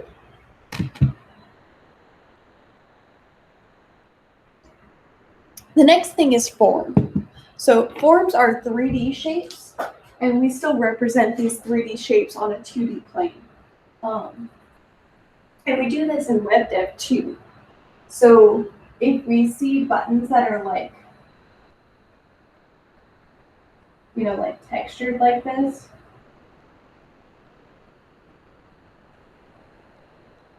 let's see, like we use these 3D forms in web design to make certain elements stand out.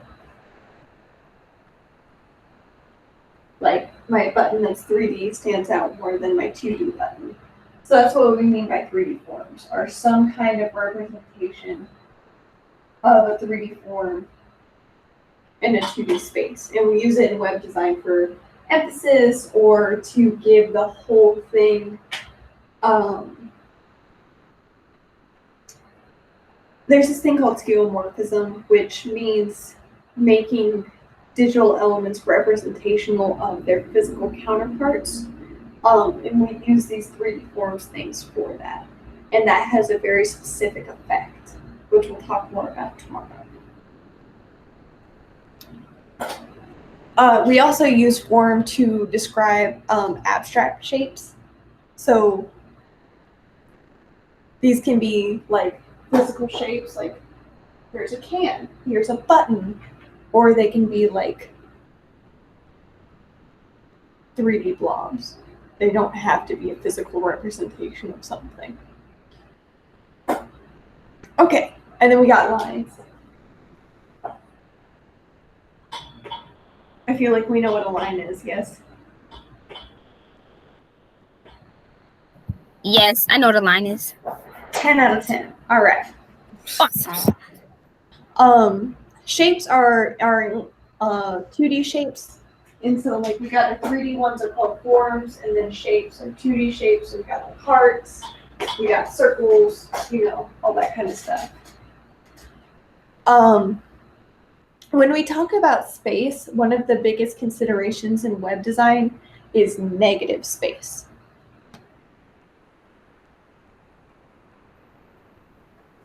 Especially where less is more, exactly. Especially in modern web development, negative space is very important. It is where the content, yes, it takes a long time to get it. But what this means is like our intentionally empty space. So like on our syllabus, it's all of this space. So, okay, why do I have so much negative space in your syllabus? So it's easier to read? So it's easier to read. Exactly. And that's the point of negative space in both art and design, is it prioritizes content. So like, what if I had my background like dark gray with like textured squigglies in it? Wow. It'd be hard to read, it would be hard to know what's important. So negative space is intentional empty space. It doesn't necessarily need to be white space, but in web design, it does tend to be white space. Positive space is where it's not like really optimistic space. It's just what your elements are. So the text, this is our positive space, and then all of this is our negative space. It's not, some stuff that's being really pessimistic. Okay.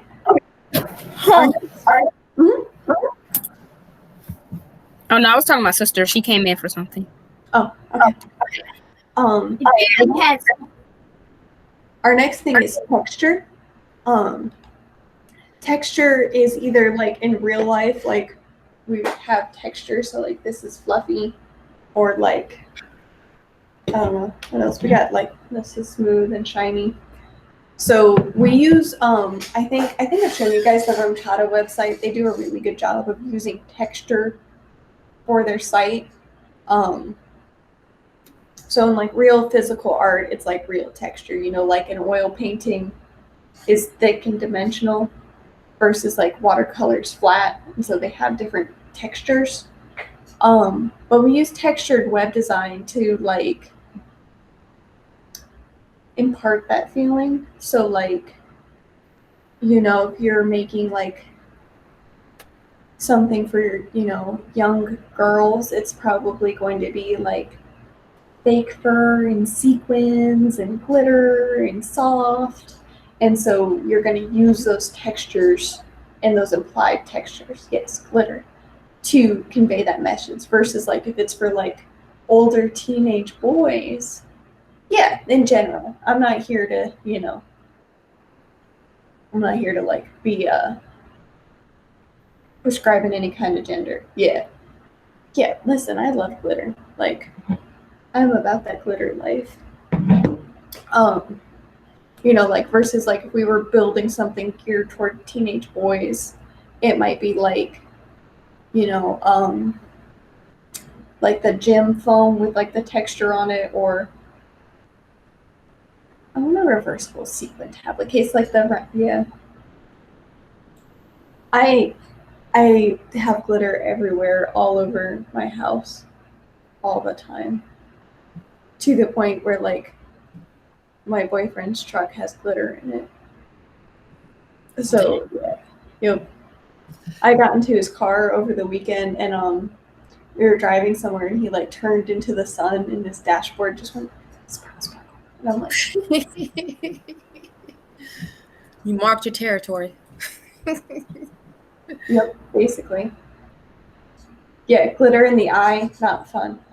Yep, yep, yep, yep, yep, yep. You have to wear safety equipment for glitter. But other kinds of texture can be like, I don't know if AutoZone still has this texture as part of their website. We'll see.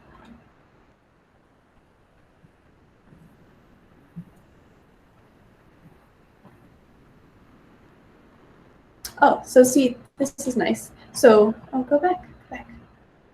This picture of this like grate is a really nice use of texture that kind of gives you a physicality to it versus like this is really flat, but like the bottles are shiny. Yeah, but it's still yellow on yellow. Yeah, or like you can see the texture in like the brake pads and the brake discs, and so like it gives you that reality to it. They used to use like their background was like this like metal texture, but I guess they don't do that anymore. But yeah, so like this is like a non-fluffy way to use texture in your design. It just adds more depth to it, and it gives it a little bit more like physicality. Yeah, the diamond plate. Yep, yep, yep. Shop floor rubber, and then they got rid of it. Yep, yep, yep. Yep, yep, yep. I'm glad I'm not the only one who has a visceral memory of the AutoZone website. That makes me feel better. All right. Yes, same. Okay, so let's use the elements that we learned. That's these: color, form, line, shape, space, and texture. And let's use that to talk about this piece of art. And then we'll use it to talk about a website. And then we'll talk about sequence.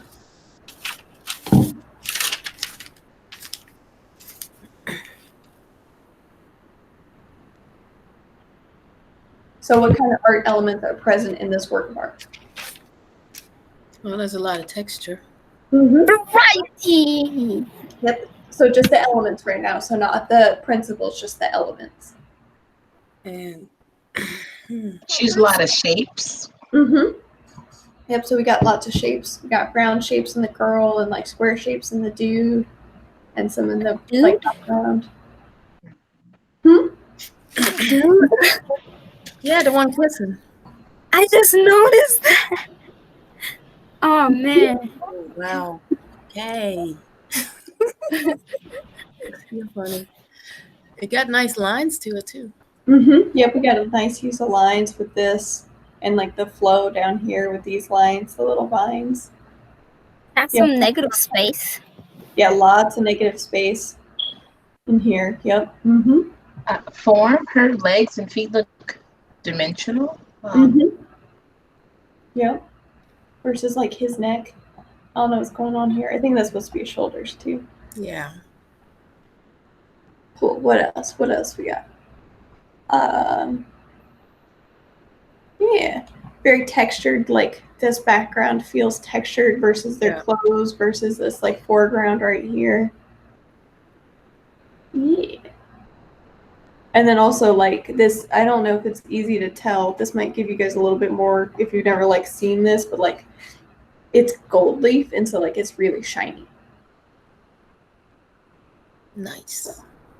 It's very shiny. I bet that's beautiful in person. Yeah, that would probably ooh, you want a bedazzled kit? Okay. That's funny. Oh. Ooh, kiss. Yes. Yeah. Oh, that's funny. I remember them. Jesus, I'm old. God, that's funny. That's so hearing it up there. But yeah, cool. All right, so let's pick a website and we'll apply our art elements to it, and then we'll do some review. Okay. Google says we're going to IKEA. I don't know how much we're gonna get from IKEA, but we'll go.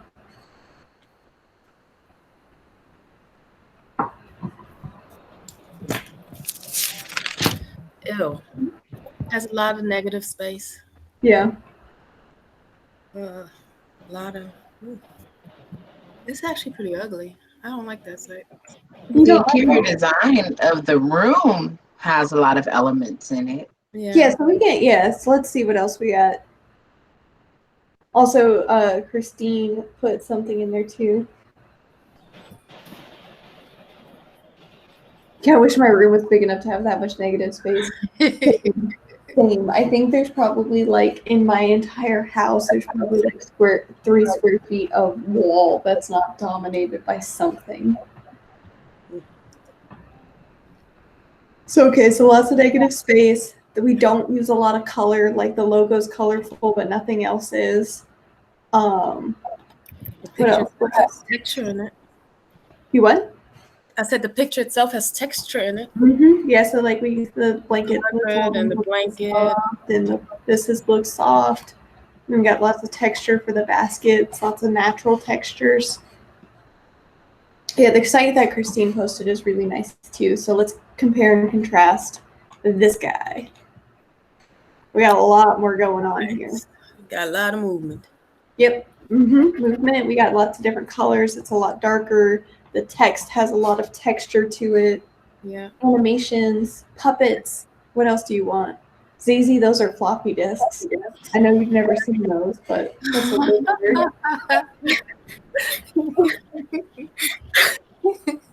It's okay. It's nice to be able to like do new things. Oh, that is. It'll probably go back. I like this site. Yeah. We'll see if it goes back.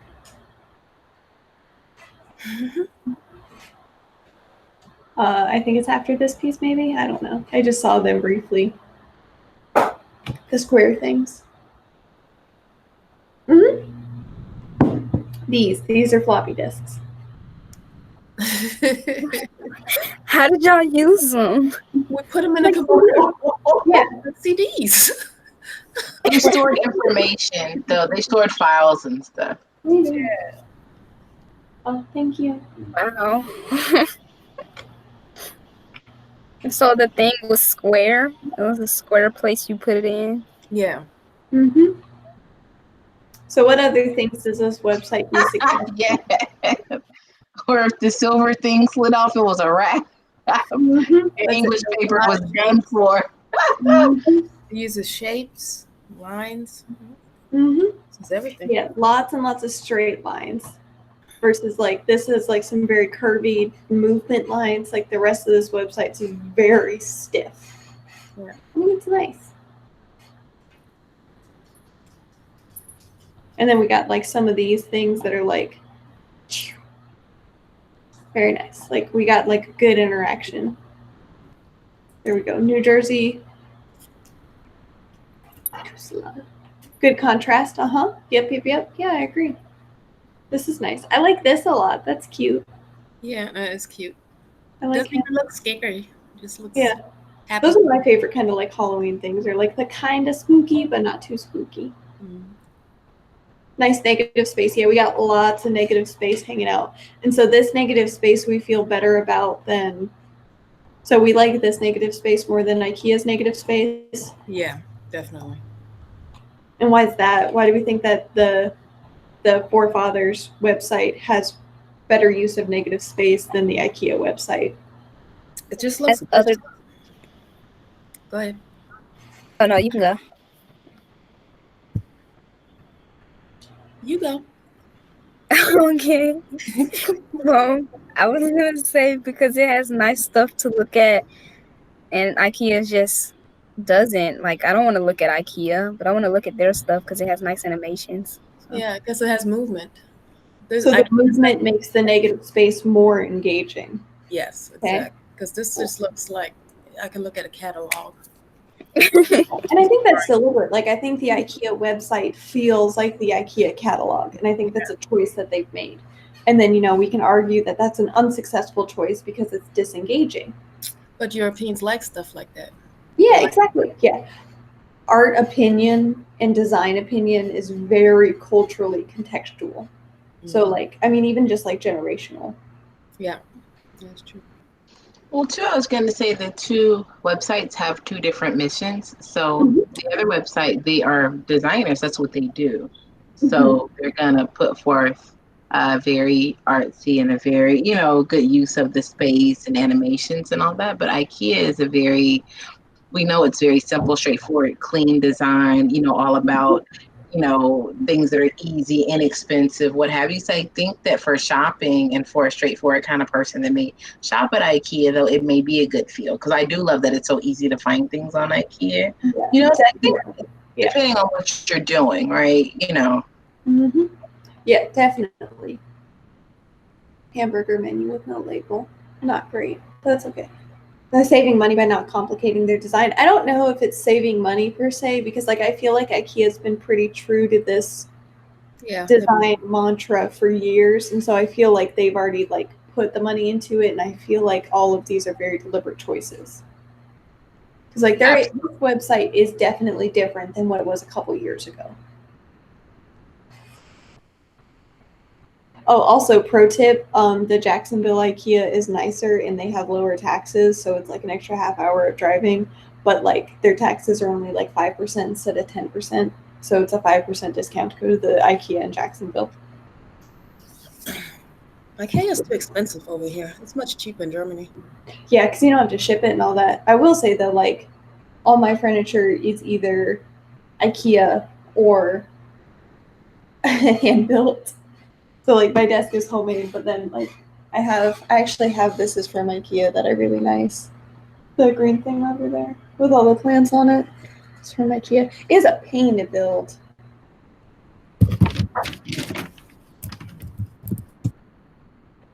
All right, cool. So excellent. Very good. I hope that we are building up our design vocabulary so we can build better things. Yeah. I have an emo hammock or an eno hammock. I don't know how to say it, but I really love it. Yeah, Wayfair is the reason that doing e-commerce in America is so difficult now. It's either one. Yeah, Wayfair delivers. IKEA charges a lot for delivery.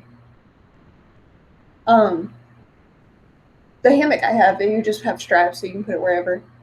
So it comes with straps. They're bougie and expensive. It's one of my I used to camp a lot. I don't camp as much as I used to, especially this summer with the water being filled with, flesh-eating bacteria. So I have a lot of bougie bikes and stuff. Yeah, y'all. I don't know if the whole flesh-eating bacteria in the water's been resolved, so probably don't go swim in the river. At least I know the Savannah River is, and then I know Betty's Branch, it was still an issue. Yeah. So just, be careful. There is, there's an app called Swim Guide. I go kayaking there yet. Yeah, and if you're just sticking your feet in and you rinse your feet off afterwards, as long as you don't have any open wounds, you'd probably be all right. But it's killing fish and eating them from the inside out, so be cautious. there's a swim guide app, and then you can look and it will give you like a bunch of stuff. So like notice like, you know, it says where you can swim and where you can't. I used to do a lot of water remediation. So like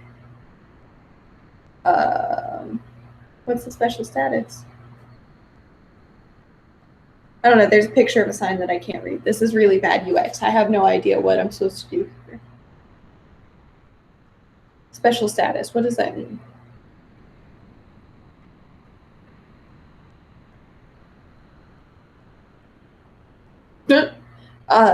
A bunch of E. coli.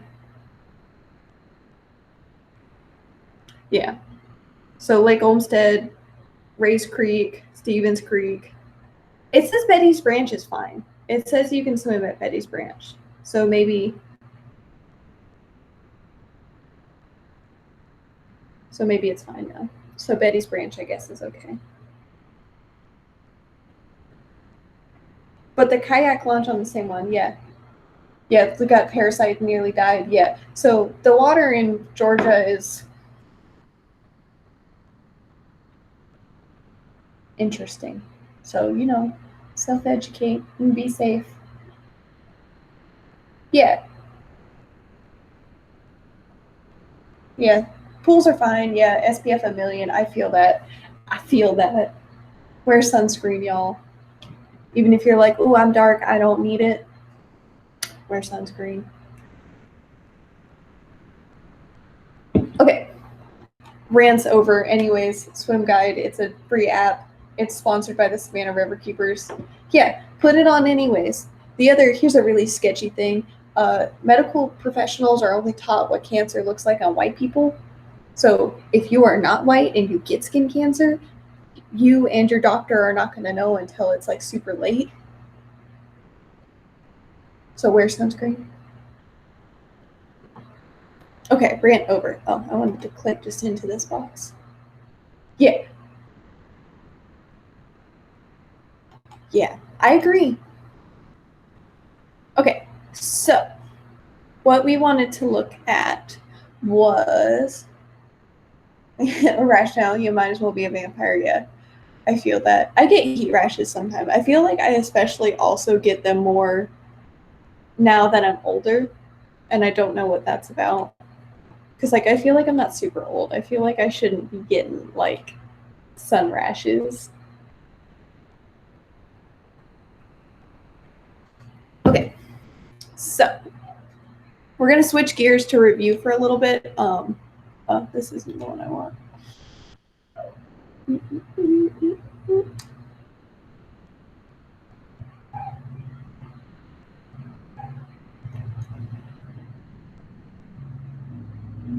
My body is dying. Yeah, I got like another 2 weeks, and then my body is just toast.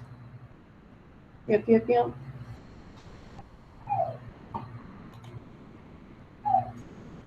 It's very sad.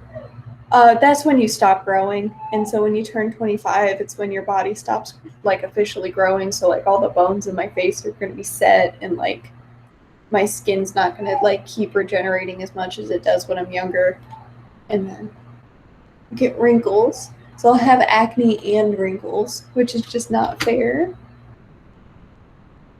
You got a while. So like I thought I was done growing when I was 18, and then like I grew another ½ inch when I was like 18.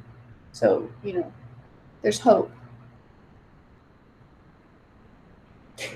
I don't think you're going to get a whole growth spurt. But yeah, I grew like another ½ inch. I'm going to put this link for y'all in the Slack, and we're going to walk through getting stuff from the database to the HTML. Yes, there's hope. Okay, real fast though, I'm going to look and see what I want y'all to do for homework. I don't know what I want y'all to do for homework.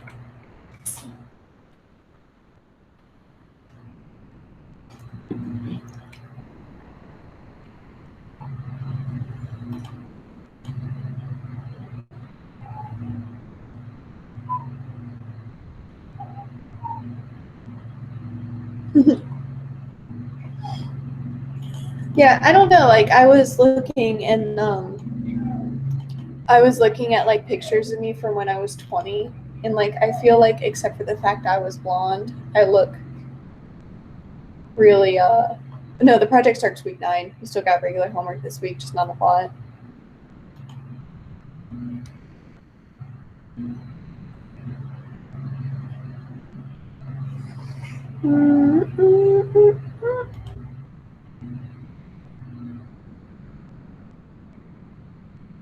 Yeah, we do have a solo project week 8. I think you guys are gonna do your I think I'm gonna get you guys to do your design analysis though to wake up. Get started. I'm warmed up. I don't know what that's on. I'm obviously tired. Yes, the rock, paper, scissors one. Yeah. I think we'll start that tomorrow though. Yes, because that gives you I'm thinking. Do you guys want to start your group project today, or do you guys, or I'm sorry, not group project. You guys want to start your solo project today, or you guys want to do some writing? What do you want to start with? What kind of writing?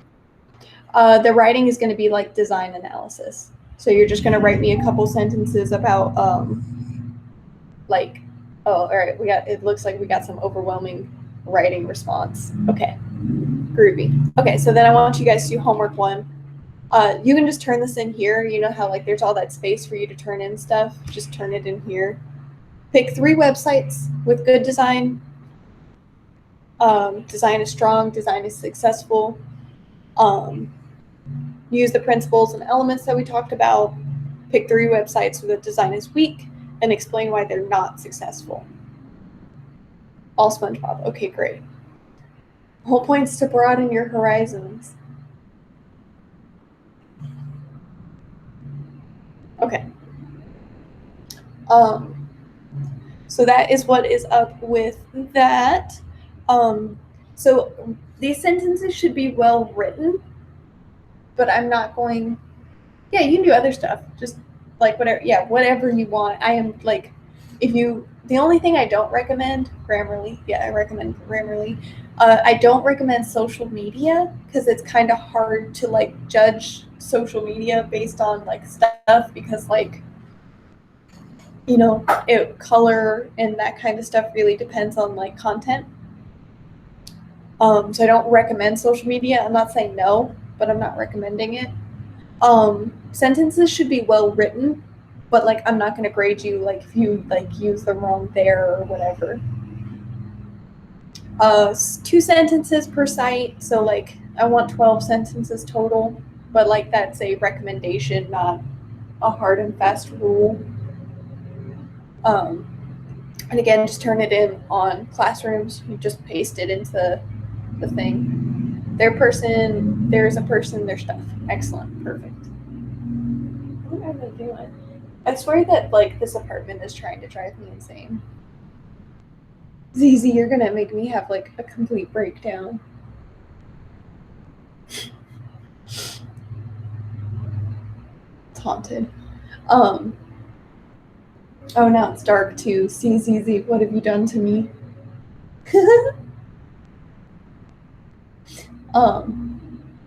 Groovy. So that's what I want you guys to do. Clearly.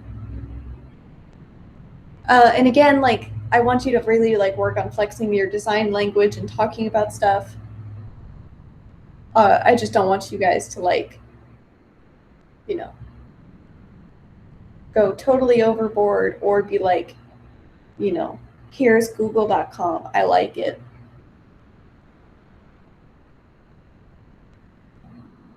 Effect. Yeah, I still have to Google effect and effect. And I have a science degree. So I feel like I should know the difference between those two, and I do not. So that's what I want you guys to do. All right. Any questions about what homework I want you guys to do?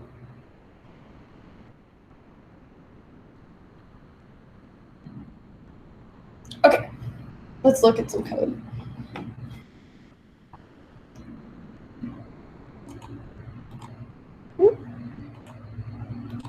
I'm going to take just a second to get it open.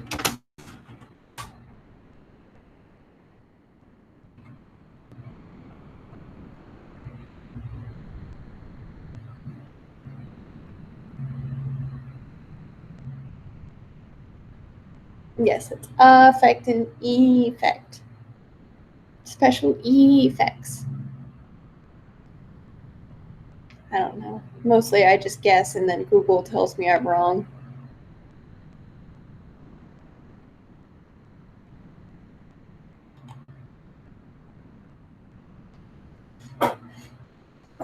I'm waiting for VS Code to start. I'm also did not set up my new computer yet.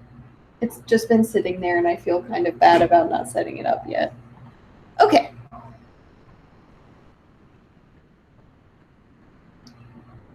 So, I know, I'm very bad. What?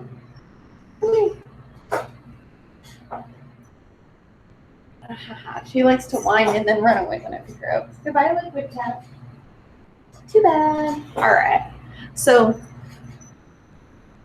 this is kind of getting stuff from our database. Oh, she's angry with me now. Oh, I love Little Dutch Bakery. That's one of my favorite bakeries in town.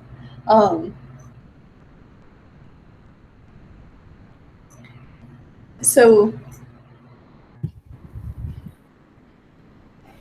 oh, sorry, that just caused my brain to have like a hard reset. Getting things to come back is kind of weird because we haven't super dived. It's all good. You guys know I got the pretty bad ADHD. You know, very ooh scroll. Except for this time it's ooh cat. The reason that it probably was challenging to get stuff from SQL back to your are you coming to visiting? Back to your HTML is because we're using EJS, we have to use this weird thing called render. Come here. Bye. Okay. So what render does is it hands things back to the views. This weird little notation here is kind of funky, but what it's saying is, hey, I would like to set this variable on the EJS side to this variable. And that's, I think, also kind of why this notation is confusing, is because they're the same name. So we could have renamed one to like v count versus, you know, app count or something like that, just so it'd be a little bit less confusing.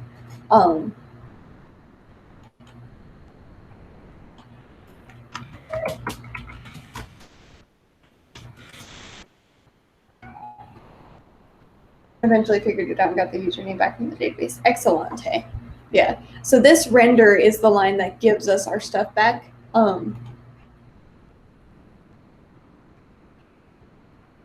So render, let's see what it does.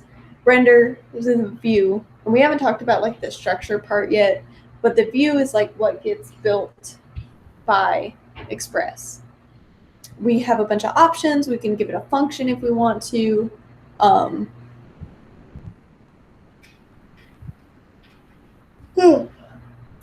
Optional callback.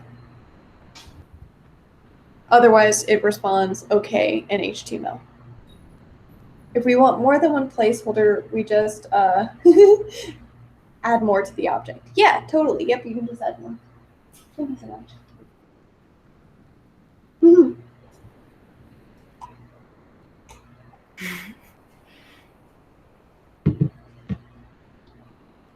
So let's see what that looks like. So we go to home.ejs, which is a view.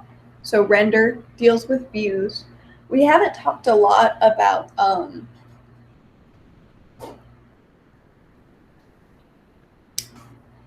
design architecture.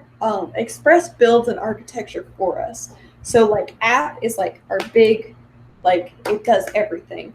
And then we have views and public resources, which kind of mirror if you've ever done anything with like .NET or like WordPress, how it has that MVC idea, this kind of does that for us. So we're going to go to our view. It's called home. So we go here. We have a variable called count with this weird little notation, and that's what gives us our connection. Oh, Brutus! Oh, I'm sorry. I forgot.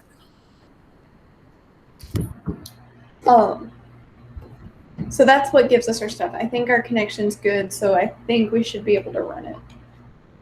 Do, do, do, do, do, do. Can I do npm start, or is that not going to work? Nope.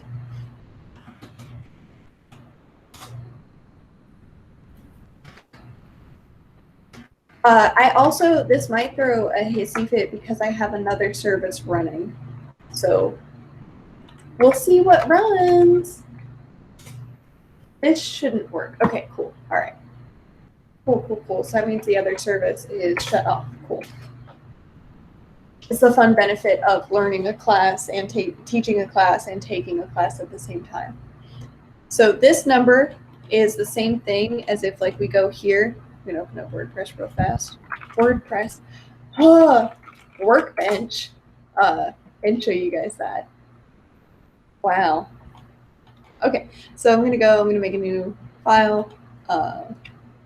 And we're going to use join us.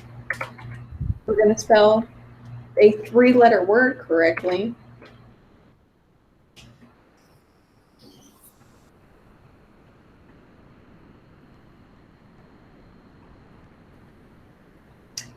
This is where my weekend question came from. If error, throw error, then exits node. If I wrap the code with the error line in a try block and give it a catch block, it did not catch the error.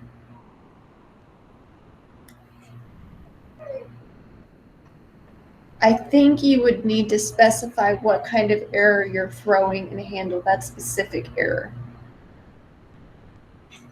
So like if it's a database error, you have to have that handled differently than a node error. And so it might be working, but not for the error it expects. I could be wrong though, and that could be not what your issue is. But from what we talked about before, that's what I think it might be, is that you're catching a generic error object and it's throwing a specific error. I might be wrong though, but I think that's what it's doing.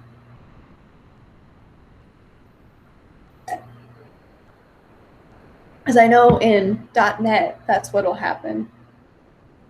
So it might still work for Node too, that you need to be more specific.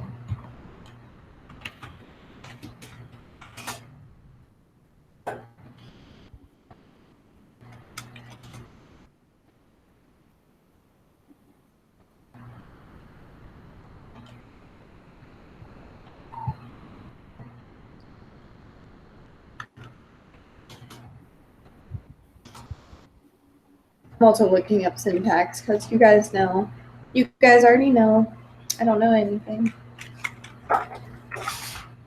Select count of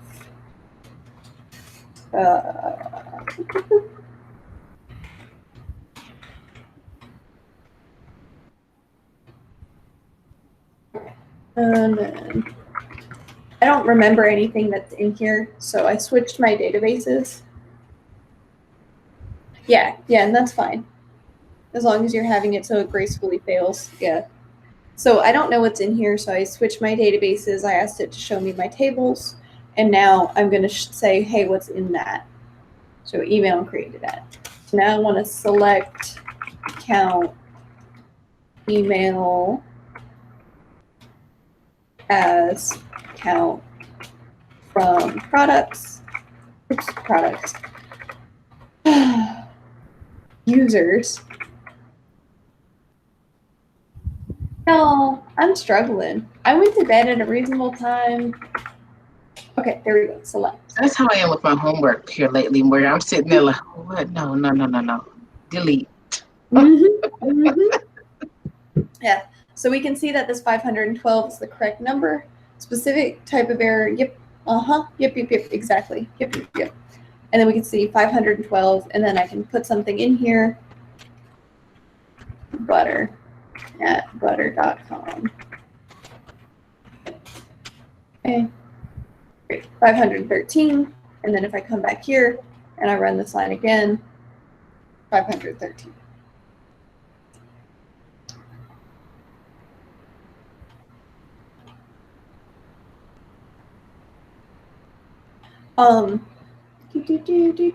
Yeah, this if error, throw error is not really the most graceful way to handle it because a thrown error in Node will just kind of be like, bye.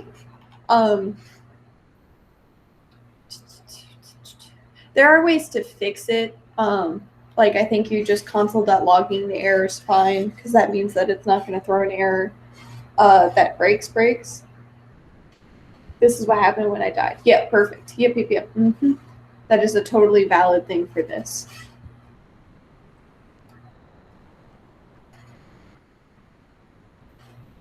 Cool. Did that help with the what doesn't die? Yes, excellent. Does that help make this part make sense? This render thing is weird, and I recommend reading documentation for it. And I know I told y'all I was going to do videos, and I am super behind. That's my B. I will post videos today or tomorrow for week 6 and 7 and 8. I'll just go through and put a bunch of videos for everything. And then the other big thing that I saw is making sure that this is correct. So most of your usernames, like I think everyone's username should be root, and you need to specify what database you're using. If your database, if any of this information is incorrect, it will just fail. It does not matter what else is going on. If this is incorrect, it will just fail. So you need to make sure this is correct.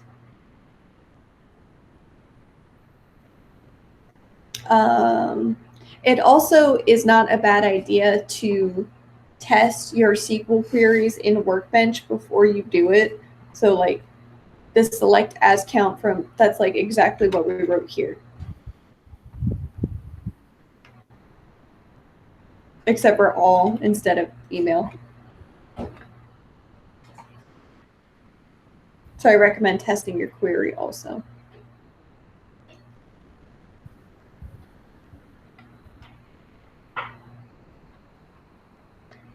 Cool. All right. Cool. I'm glad that that helped. And again, that this repo I just posted in Slack for y'all, so you have this. Okay. I want to show you guys, unless you guys have more questions about that piece, I want to show you guys something fun. I might do my color theory rant too.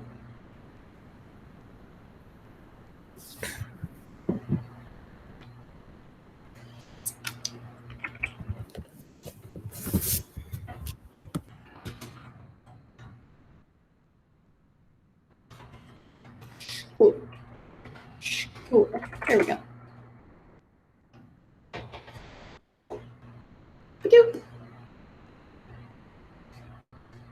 I think this is the right website. Yep. So this is Yale's art. This is the Yale School of Art. I hope you love it as much as I do. It's creepy. Yeah. Anyways, the point of me showing you this is that I want you to know that, oh, this button's also really nice. Whoa. Whoa. That's weird. That's a weird way to do animations. Whoop. Freaky. Did they give all their students access to and say have fun? Yeah. This website is an ongoing collaborative experiment. Yep. All graduate students, faculty, staff, and alumni all have edit access to this website. So the main point of me showing you this website is a lot of what I've said is true 90% of the time.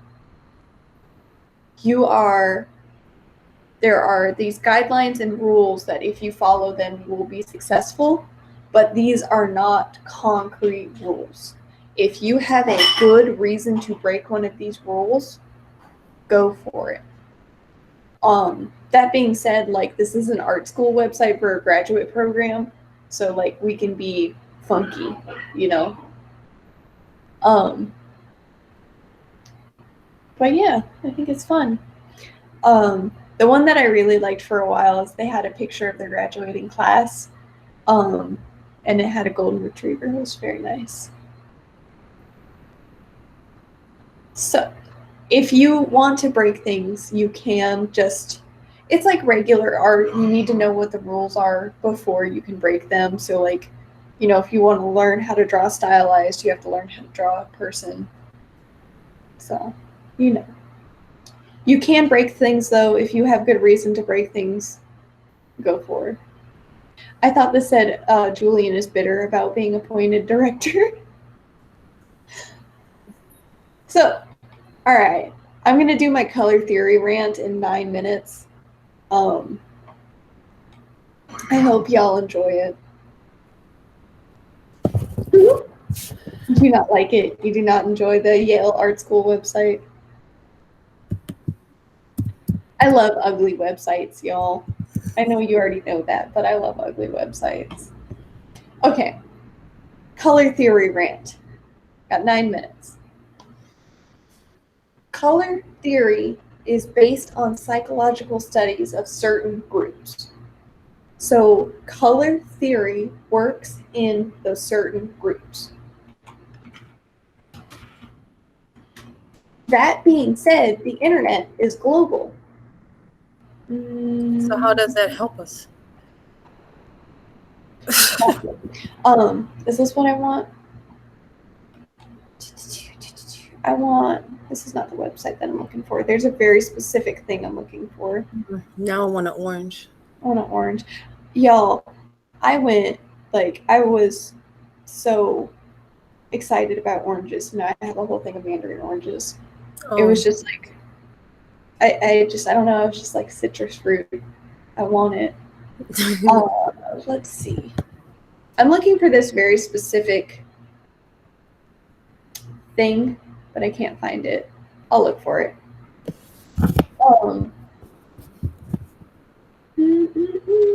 Basically, a lot of people will say color theory is gospel and will not accept anything else.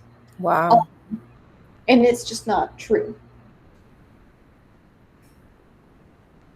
I have no opinion on your orange and black beans. Wow. No opinion. You're kidding I me. can't Orange get in there. beans? Was it good? Okay, I'll try. Okay. Yeah, so see, like, notice I said 10 commandments of color theory. I think that this is incorrect, except for in very specific groups. So, like, So what groups they test? middle class Americans, and there's mostly white. So, like, it's not biased at all. Exactly, yeah. And so, like, in that group, it works because they tested that group, and that group has been raised to behave in that way. But, like, so my biggest example of this is red and green in Chinese culture versus American culture. So in America, green means good. Like English and Western cultures are like, yeah, that's why there's just neutral, just gray, black, white.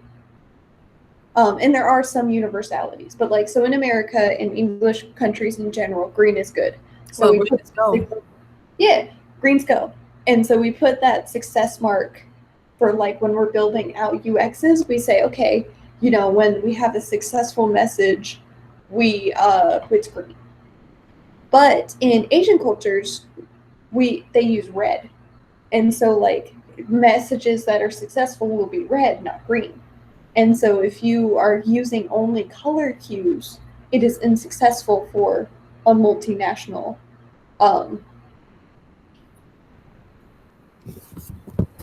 business. Some things are pretty universal. Oh, there it is. That's the poster I'm looking for. This one. I have this.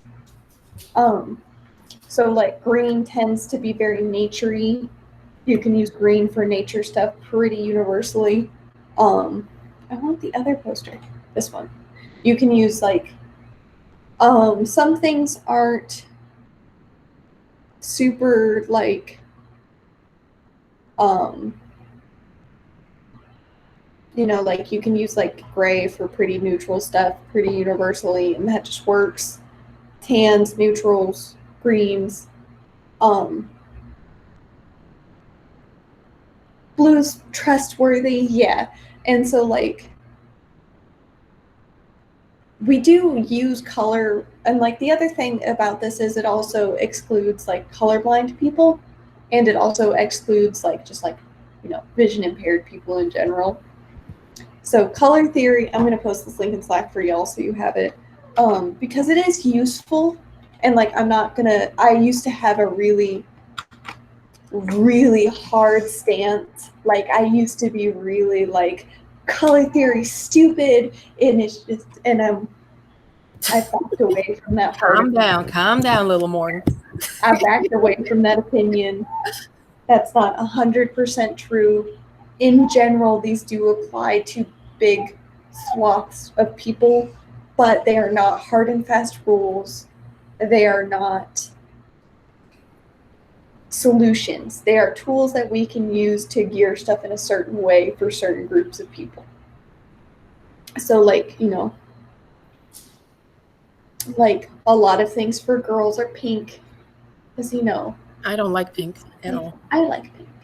I But know. yeah, you know, so yeah, so like if we tried to market something to you in pink, you'd be like, No. Exactly. And like that's the same thing is like, you know, well, blue gets used for technology a lot. Yeah, and that's the thing is like it's so, these are so strictly enforced and they're so like hard set that like, yeah, personal preference I think is the thing that gets really left out with this kind of stuff. Like, you know, I used to really like orange, but I'm not a fan of it anymore. So now when I see orange stuff, I'm like, Exactly. Yeah, yellow's supposed to be really happy, but if you don't like the color yellow, like, you're not going to enjoy it. So I think if you use color theory to support other design choices, it is very useful. But you need to understand that these exist in a cultural context and that, like, it changes. Yeah, and colors change. Yeah, exactly. And, like, different groups have different, like, ideas of what these colors mean. Because, I mean, like, yeah, like this luxury thing, like, that's an old thing. Because, like, clothing dye used to be really expensive. So if you owned dyed clothes, you were rich. But that's not how it works anymore. We got synthetic dye. So, you know, that's my rant is like, these are very, like, a lot of people are very gung-ho and super like, these are the rules and this is how they work. Ew, no. Yeah. And it's just not how it is. Yeah, exactly. Exactly, yeah. So, like, whatever, Starbucks, red dye is made out of crushed up bugs. If it's not red 40, if it's natural red dye, it's made out of beetles. Ew, why? I saw a video yesterday where a man was trying to make a website in 10 minutes and he used Figma, but he took a picture off the internet that he liked and he put it in there, and then he was able to click in there and he picked like another picture that was just drawn, and he was able to click in the first picture and take the exact colors that were in there and apply it to the other picture so that it all matched really well. I don't know how to exactly use that with Figma, but I will teach you the Figma basics. But yeah, I will say that is a good point. Color unity is probably more important than color theory. So like, if you're using a lot of photography, applying a color filter to it can really make things feel really united. And that's like a CSS rule. You just put a gradient with the transparency over your image. And then, you know, you do like gray or tan to make it like nostalgia flavored. I don't know how to make that in Figma per se, but we can play. I'll show you guys Figma basics. Yeah, palettes before. Oh, let me show you this. I don't know if I've shown you guys this before. I think I showed it to you when we talked about like how to do colors in CSS. But this is Adobe Color. It's free. It's really nice. You have a couple options. I want to explore. Oh, Do we get any of the Adobe stuff with our student pack? Do you know in GitHub? I'm going with no, but Okay. I could be wrong. So like, let's say, okay, so we've talked a lot about like cars, so let's do cars. We did chose this one. Okay, cool.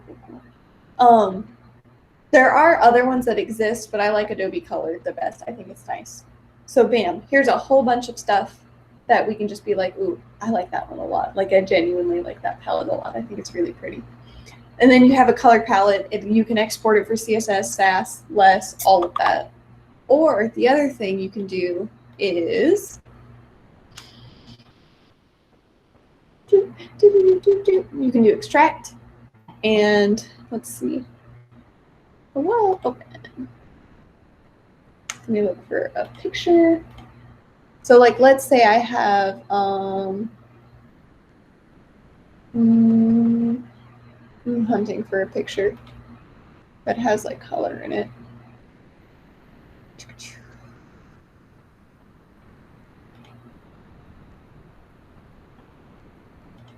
Okay, here's a picture for like, this is a corporate event for last Christmas. There's me. There's Damien. There's my boy. But it built out this color palette based on this. So I can use this image to build out color palettes, and then I can be like, oh, I want, you know, a deep one. And it builds out a much more muted palette. So I really like this tool. I use this tool a lot, especially if you have a key image, like your thing that this is what you want. This is a really nice way to build it out. And it gives you the whole thing, and you can click here maybe. Oh, sometimes, oh, you go here and then you can export the whole thing. So you can change the color mode. You can export all of these as their own things, which is nice. So I use this a lot. This is one of the design tools that I use a lot. As far as other Adobe things, exactly, you can use that for your house. Yeah, man, yeah, because you get just the hex color, and so like you can get a Pantone color from a hex color, and you can get a Pantone paint. So yeah, definitely, you can be like, pretty cool. All right, bye. Yeah, that's cool. We are past our time, and I was supposed to be in a meeting 3 minutes ago. Oh well. Yeah, I'm so stressed about it. I see. All right. Cool. So that's my color theory rant. I hope you enjoyed it. I'm glad that we got to do it today.